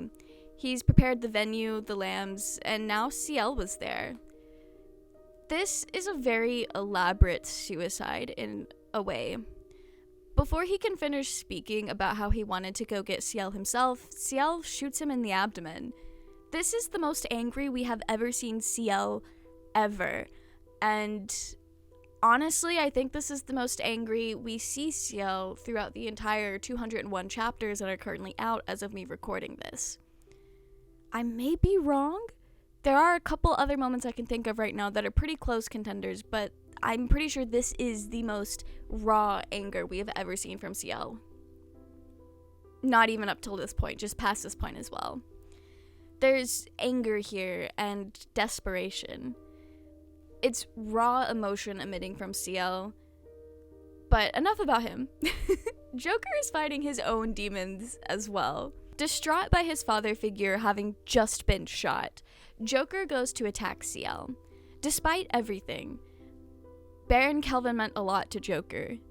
So much so that he'd risk his life to protect or avenge him. And Sebastian has to step in, cutting off Joker's arm to keep him from being able to attack. Now this man has 0 hands. I don't know why I wrote it in my script like that, like it was funny, because it's really not. Either way, Kelvin is now begging for Ciel to kill him outright. Not just to hurt him. He wants to be treated like the other cult members. So Ciel tells him that he must plead with the devil if he wants the same treatment. I don't think Kelvin realizes how literal and true these words are. It's unclear how much Kelvin was involved with the cult, but we do know that the cult was trying to summon demons or the devil. I don't really know their philosophy or their beliefs. It doesn't really matter, but I don't know if Kelvin knows that Sebastian was a demon or that there was a demon summoned on that day. But his words, Ciel's words, were so literal. It's actually almost funny. If it wasn't as grim of a situation, it would be pretty funny. Joker then cries out, begging for them not to kill Kelvin. Despite everything, he and the others in his group owed Kelvin their lives. Kelvin saved them from the terrors of living on the street in absolute poverty. There were other kids just like him in the workhouse, and they couldn't make it if Kelvin wasn't around. Ciel is putting the puzzle pieces together here. Joker played his role to save himself. Joker and the others had been born into poverty, born with disability, and unable to sustain themselves. But Kelvin rescued them, giving them limbs and the ability to protect who they cared about. So he'd do the things he knew were wrong. Ciel affirms Joker by telling him that he was in the right. He was just doing what it took to survive, and Joker was valid. Justice is fake and nothing matters. There's only 2 kinds of people in this world, those who rob and those who are robbed. Ciel then states his intentions of stealing the future from Joker and his allies, and that's when Joker reveals that everyone was already headed to Ciel's manor, ready to kill any witnesses, just as they do with all the other kidnappings. We then see the gang, minus Joker and Doll, outside the Phantom Hive manor, getting ready to split up and infiltrate. But they're then caught by Finney. Ciel's not worried about his family. Yes, his servants are essentially his family, and remember, Lizzie is also there. Ciel is confident that his servants will protect the manor, and we finally get to see why he and Sebastian hired them. Because it wasn't for their skills as actual house servants, we all know that.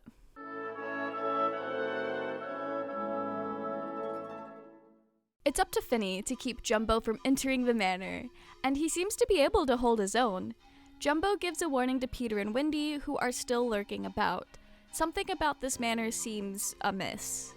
Finny isn't just your average gardener. We knew he was a strong boy, but geez, this kid just broke a hole in the wall with Jumbo.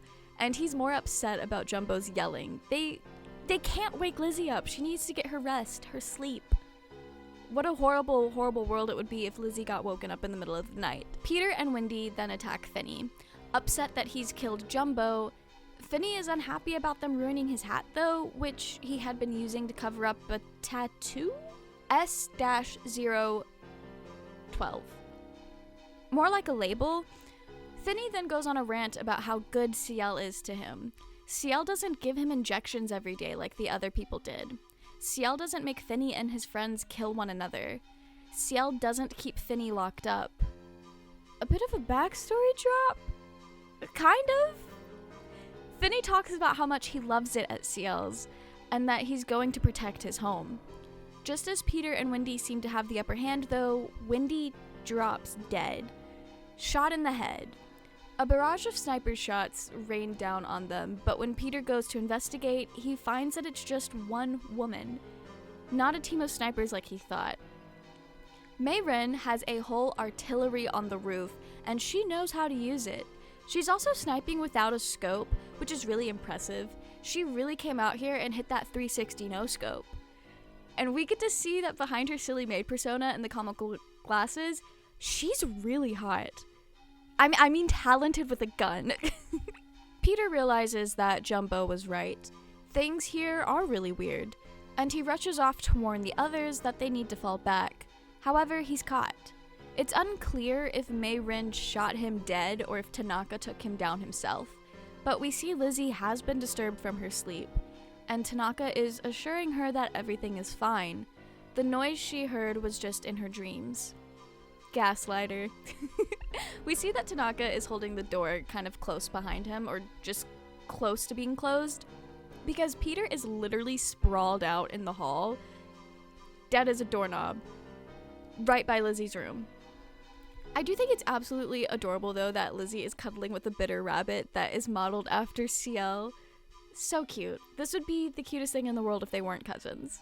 The rest of the chapter plays out much like this.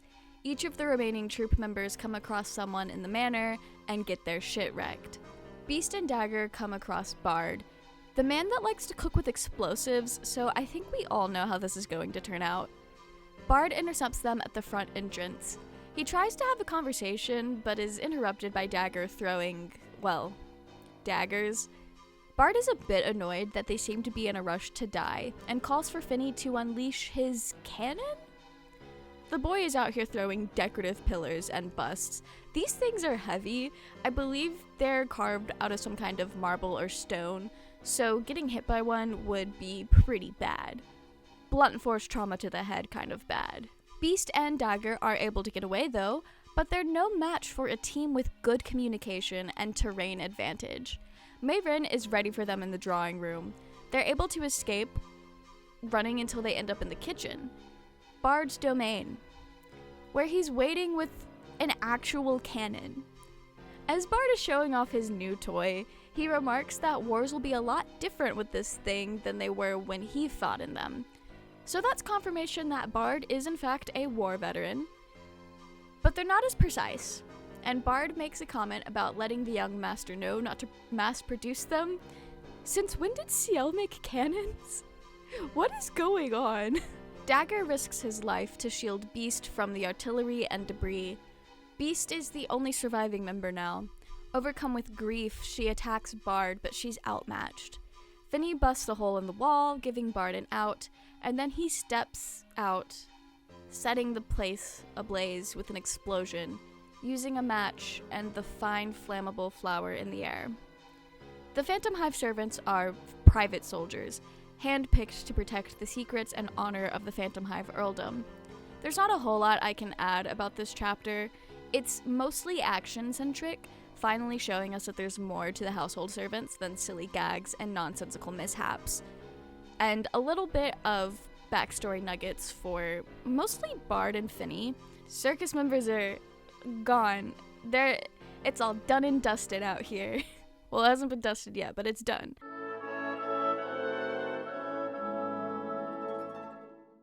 After having just witnessed everyone but Doll die, it's tragic to see Joker holding on to hope that they're still alive.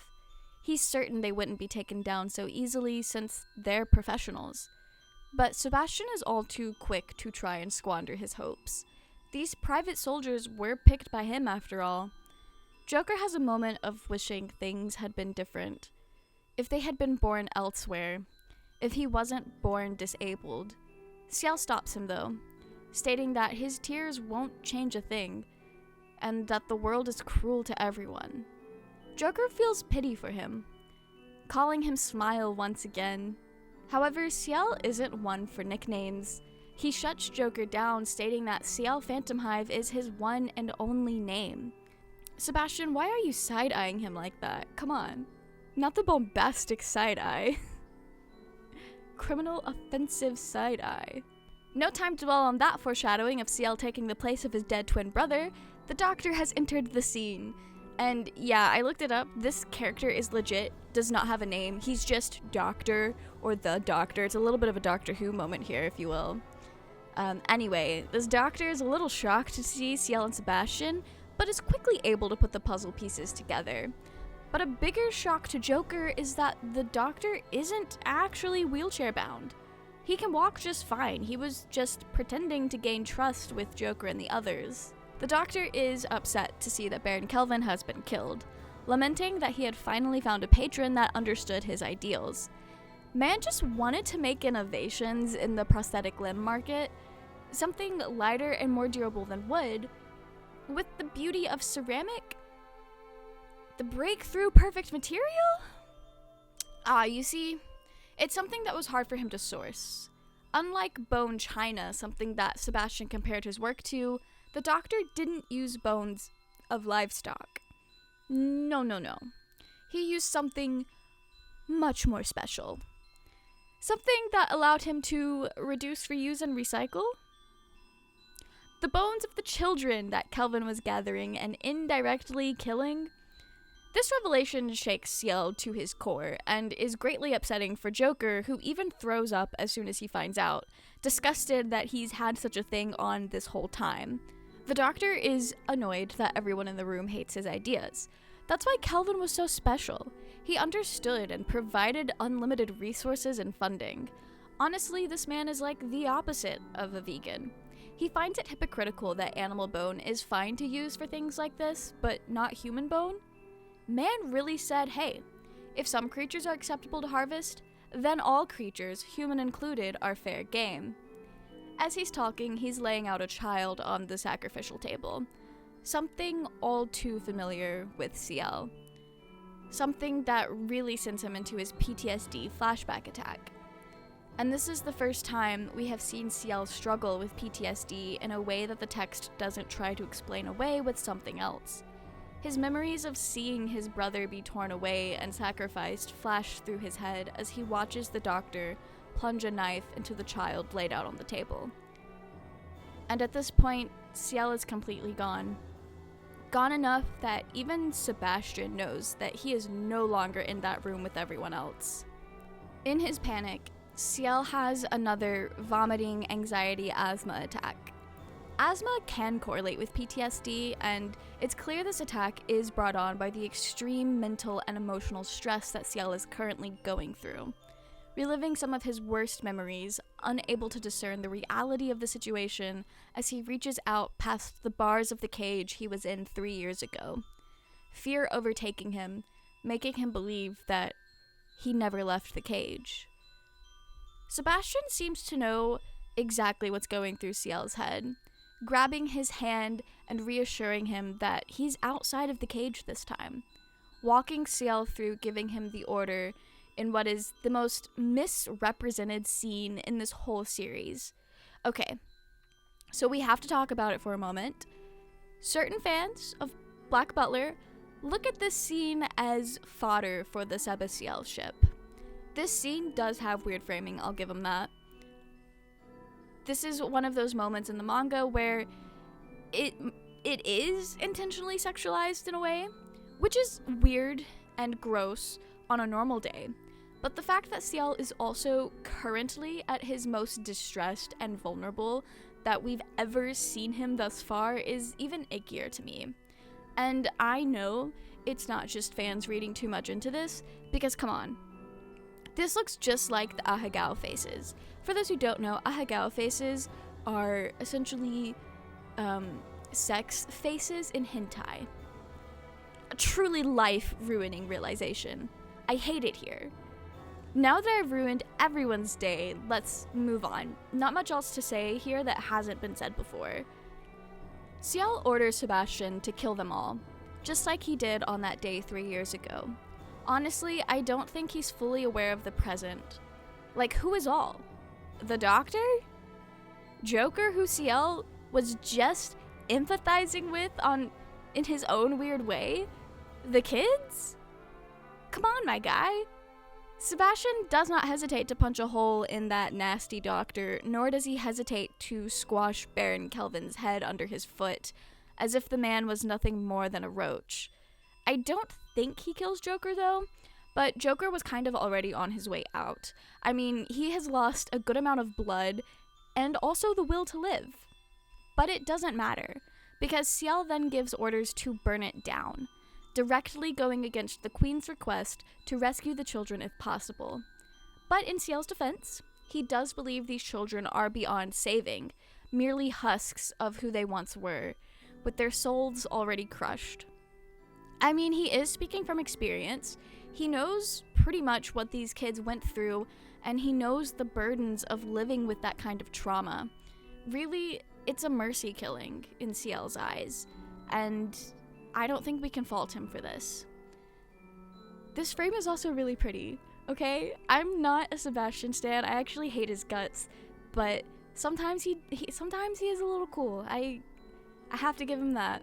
Okay, Manor's on fire, burning the evidence of the tragedies that lay beneath it.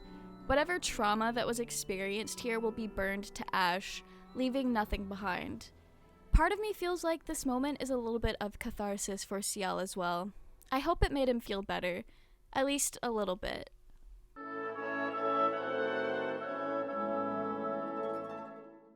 Now that most of the named characters in the circus have perished, it's time we get a bit of flashback. Children of the gutters. That's what Joker, Beast, Jumbo, Dagger, Peter, Wendy, and Doll were. Thrown away and abused because of life's misfortunes. Born without limbs, with growth issues, or abused into disfiguration, these kids had it rough. They did whatever they could to survive the day, but due to the circumstances, even stealing wasn't a viable option. But one day they were taken in by a curious man, taken to a place where they could breathe a bit, a place where their needs were met. Flashback transitions into cinematic record. We learn Joker actually never had a real name. William has a lot of work cut out for him, and he doesn't seem too pleased by his reinforcement. We do finally get to meet another Reaper, though, and this one is the cringe fail boy loser, Ronald Knox. I love him very much. Even though William doesn't seem too happy to see Ronald, he is relieved that it isn't Grell, since her suspension is slated to end that day. But Grell has been sent to another mission, to the Phantom Hive Manor, looking abnormally happy, so I think we all know what she thinks is about to happen. We get a tidbit on how the Reaper's job works. They mostly come down as a formality to judge the souls of those who had passed. William mentions that the number of humans who are deemed to have the potential to be beneficial to this world, and therefore removed from the death list, are few to none, a rarity that almost never happens. And throughout the 201 chapters that we've got of the manga to date, it's never happened. The only time it's potentially come up is in the Season 2 OVAs, and I don't remember if the human that was being judged actually got to live or die. I don't remember much of the Season 2 OVAs, I'll be honest. I need to rewatch them. I'm not sure if Yana Toboso is throwing this in as a world-building thing, or if it's a mechanic we'll see used at some point in the future before the story's conclusion, but it is interesting. And I have seen some people speculate that maybe, just maybe, Ciel will get to live more. I don't know. There's been a lot of interesting theories about what will happen to Ciel at the end of the manga. Most of us are fairly certain it's going to be sad, and we will be crying and throwing up. But we don't know for sure what's gonna happen. I guess we'll have to wait and find out. I also think it's kind of neat that the Reapers can tell that those who died by fire died from a demon's blaze.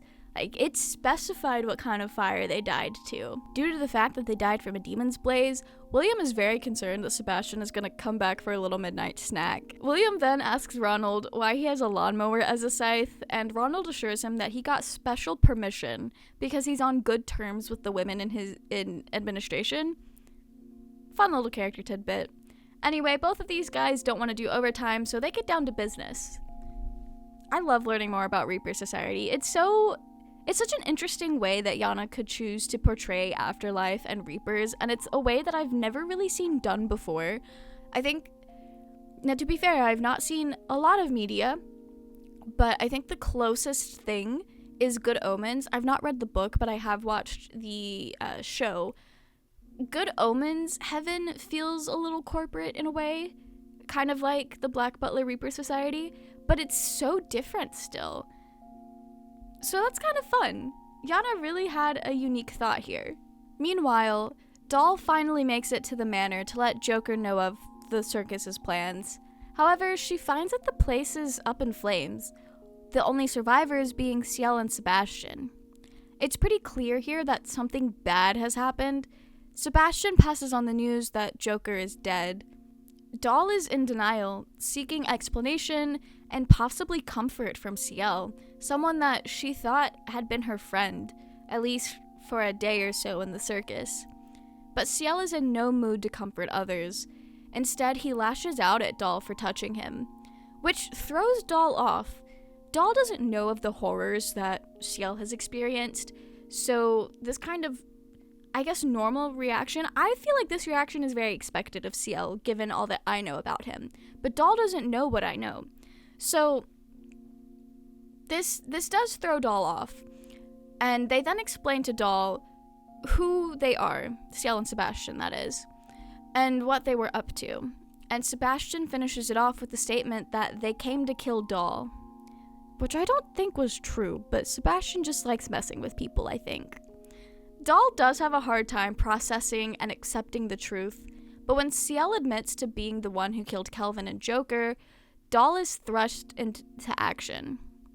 Motivated by grief, pushed into a desire for revenge, she lunges to kill Ciel, and it's implied that Sebastian takes care of her. We don't see anything but the fall of a phantom lollipop. We then see Undertaker, who has presumably watched the whole thing. He monologues to himself about how a person has but one soul.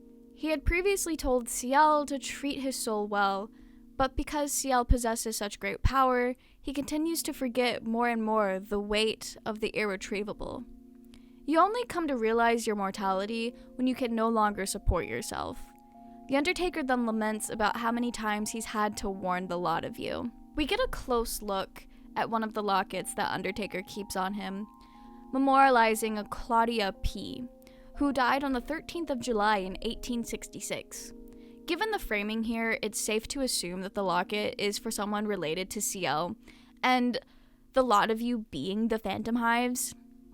Okay, it's not actually that clear that this is what he's talking about here.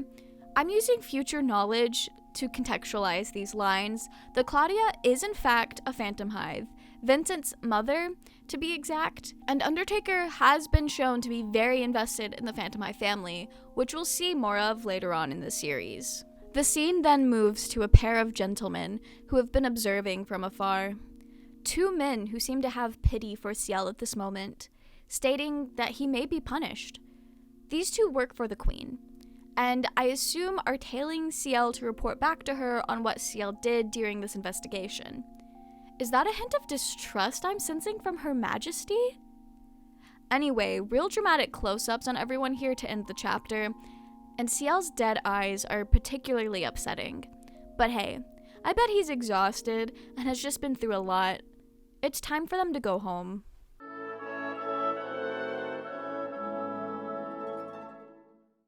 Back at the circus ground, Snake is left with questions of what happened to the other first stringers. There's no sign of them returning, and it's time for them to be back already. Snake is alone now. Meanwhile, Ciel and Sebastian have a train to catch, but not before supporting local business children. I know Ciel is thinking about what became of the unfortunate children that Kelvin took in, and wants to do his part to keep other kids from suffering as much as he can, outside of getting into philanthropy at least. As they get situated on the train, Sebastian apologizes for being unable to get a third-class ticket, meaning he had to ride with Ciel. But Ciel doesn't mind. He's so unbothered. And I think even a little glad that he's sharing his cabin with Sebastian so that he doesn't have to be alone, or even worse, paired up with a stranger. I don't know how riding a train works. I don't know if Ciel's ticket would rent out the entire box, or if Sebastian didn't get that ticket, that somebody else might be riding with him.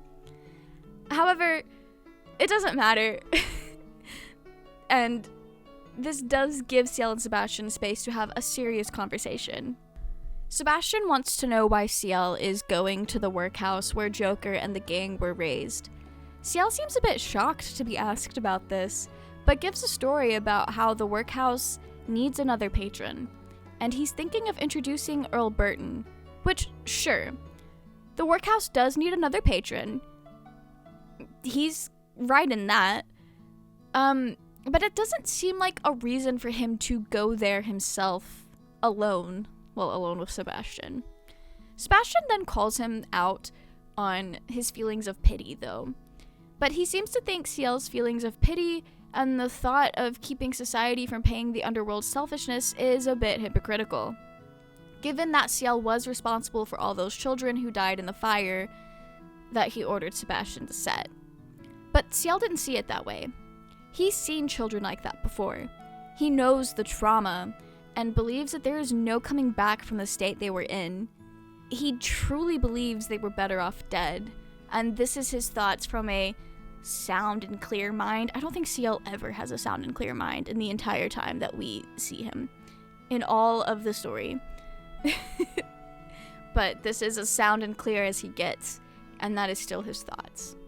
Sebastian then calls him arrogant, probably for thinking he had a right to judge who would be better off dead, but Ciel retorts that all humans are arrogant, which is a strange philosophy for him to have, considering he's gathered a group of level-headed, humble individuals to keep him and his manners safe.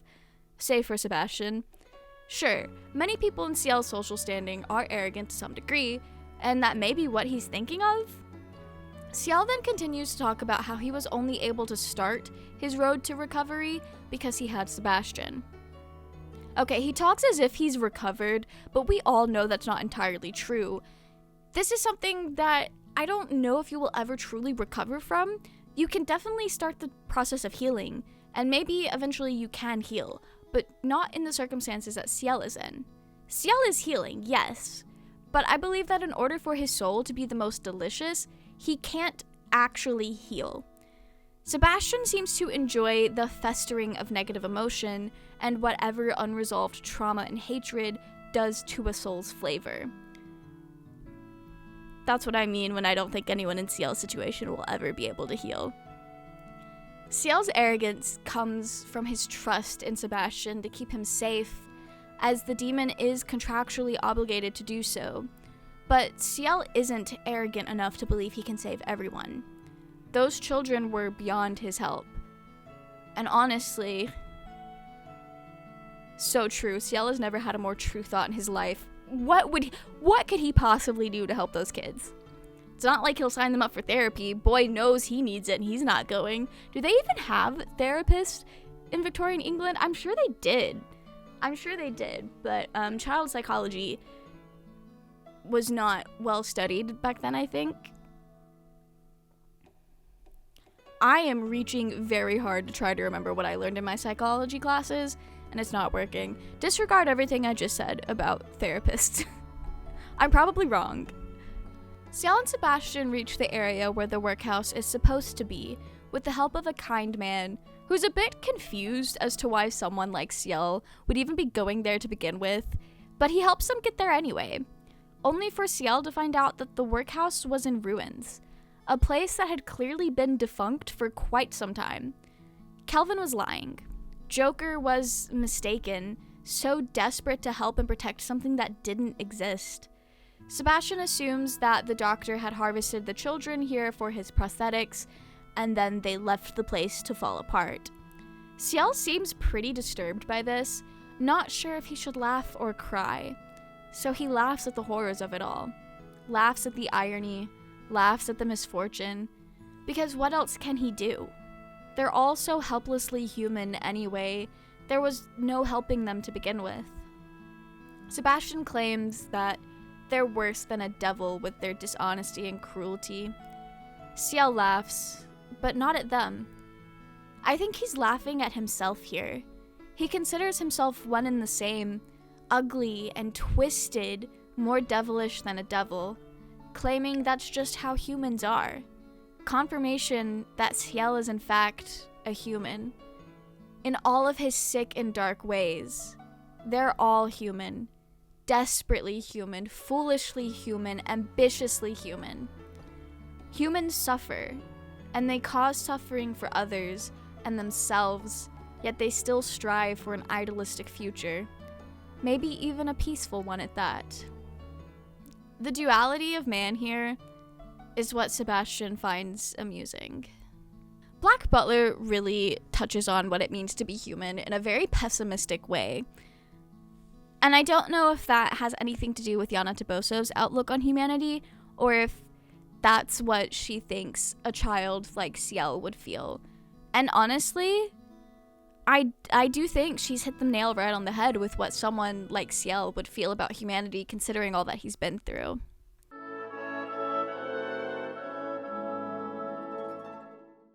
Now that we've wrapped up the Circus arc, it's time for the breather chapter before we jump into the next one. Ciel and Sebastian have settled their investigation and satiated Ciel's moral duties. It's now time for them to deal with the mess that the servants left in the wake of their guard duties. I mean, the place was pretty demolished, and worst of all, Ciel's closet was demolished. Lizzie is terribly disappointed that she and Ciel can't dress up and take a boat ride together or something. But she's got a great idea. They could just call someone up to make new clothes for Ciel. And it's perfect timing because Easter is around the corner, so Sebastian calls for a tailor. And she's the best. Also, it's cute that Ciel offers to get Lizzie something made as well. He is really sweet with her. He does genuinely care about her. I don't care. They're so... I just want to hold them in my hands. Nina Hopkins is Ciel's tailor, and she's so iconic. Also, fan service alert. But this time, it's not fan service that's gonna put us on a watch list. Gotta cash in on that classic shonen objectification of women and the trivialization of queer women at that. It's probably not that deep, but whatever. Nina is shown to the drawing room where Ciel and Lizzie are waiting. As soon as she hears what is needed from her, she strips off her skirt and gets straight to work. She's a shorts girly through and through, and enjoys getting those legs out, which was pretty scandalous back in the day, even making Lizzie embarrassed. But Nina is a progressive feminist, and she won't let some fossils tell her what is and isn't decent. It is time to take measurements, and Nina wonders if Ciel will hit a growth spurt.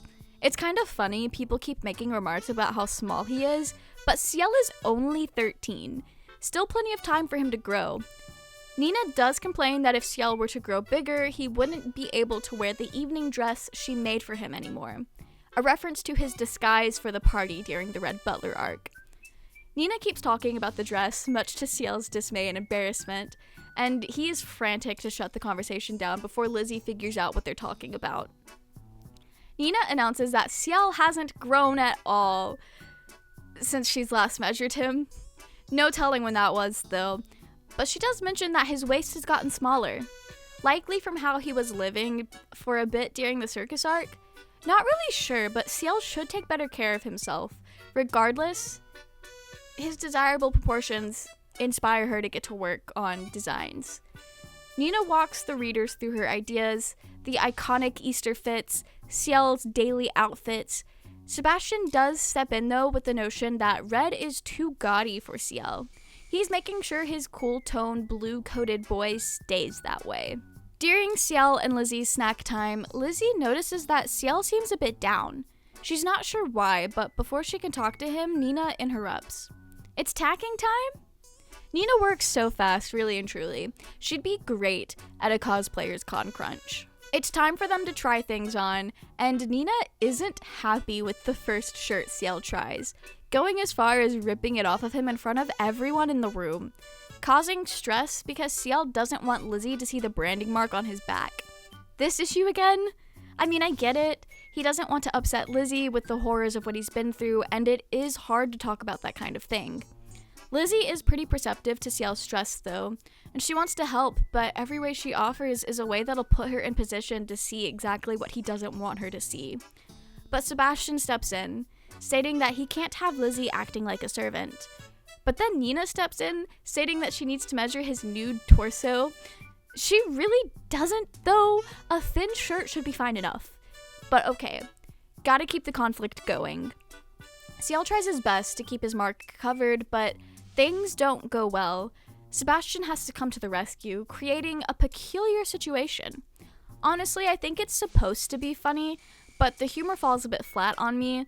It's awkward at best and fan service at worst, but at least it's not the freakiest incident in the manga. Ciel eventually tells Lizzie that since she's to be his fiancée, her staring at him makes him shy. And this seems to solve the problem. Lizzie is incredibly flustered, and she looks away. Now that that is resolved, it's time for Soma and Agni to barge in. Sure. Soma wants to know why Ciel returned to the manor without communicating with him. Honestly, yeah. Soma just wants some clear communication so he can better keep up with his friends and make sure that Ciel is okay.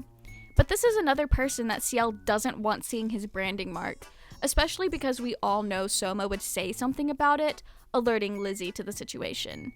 But Sebastian is able to dress Ciel at the flick of a torn curtain. Also, Soma says Lizzie's like his little sister since she's Ciel's betrothed. This is so cute. Where is the Black Butler Slice of Life spinoff where these guys just get into low-stakes hijinks and enjoy their teen years? That's what I need in my life. After dinner, everyone is chatting in the parlor. I don't know what all these rooms are called. They're by a fireplace. Soma is filling Lizzie in on what Ciel did in London and how sick he got, and she's upset that he didn't tell her.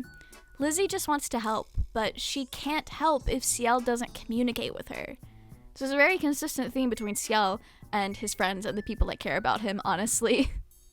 Sebastian tells her that he doesn't know what she can do to help, but he does know that Ciel is at peace with her presence, implying that just Lizzie being who she is and being in his life is all the help he needs from her. This little guy is fast asleep in his chair, surrounded by loved ones.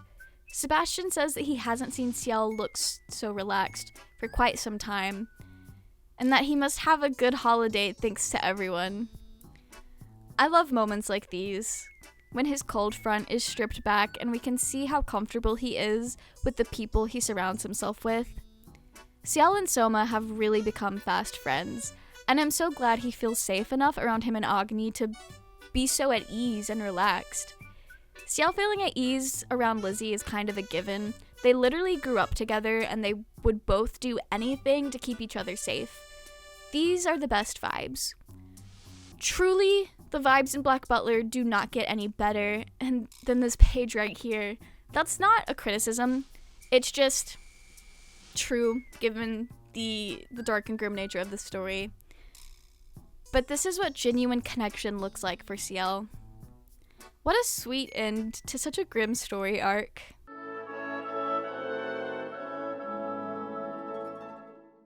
That's the book of Circus. Well, 3 books of Circus. The entire story arc plus the extra chapter are neatly and evenly contained in 3 volumes of the manga. This arc is the most grim thus far in the story, and one of the more grim ones overall, in my opinion. It kind of pulls the rug out from under the reader with how cruel it gets, but it fits in the overall tone of Black Butler.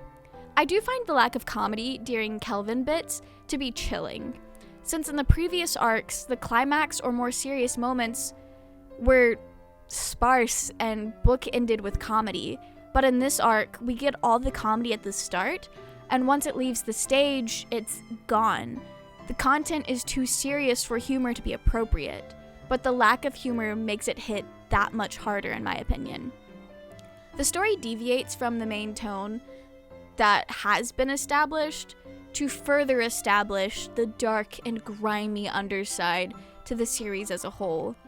The story arc is also the first time we see Ciel explicitly struggling with his PTSD. There are moments in previous arcs, but they're explained away by the text to be caused by something else. But here it is plain as day. Book of Circus really comes out to be established just how much Ciel is struggling under the surface, and it's something we don't see again until the Green Witch arc. I do want to point out that if Ciel hadn't killed Kelvin earlier, they probably could have interrogated him and learned more about the cult, and possibly gotten closer to figuring out who all they needed to exact revenge on. But hey, can't start wrapping up those big plot point threads until the end of the series now, can we? And the end of the series is still pretty far off from this point. But hey, the ride does still have plenty of interesting stops, and our next one is just the cast of Black Butler playing Clue IRL. I'm not kidding. You all remember when Ciel invited the author of Sherlock Holmes to his house? Except he hadn't written Sherlock yet, I don't think. But that's beside the point. I'll see you guys later when we dive into the Book of Murder. Bye!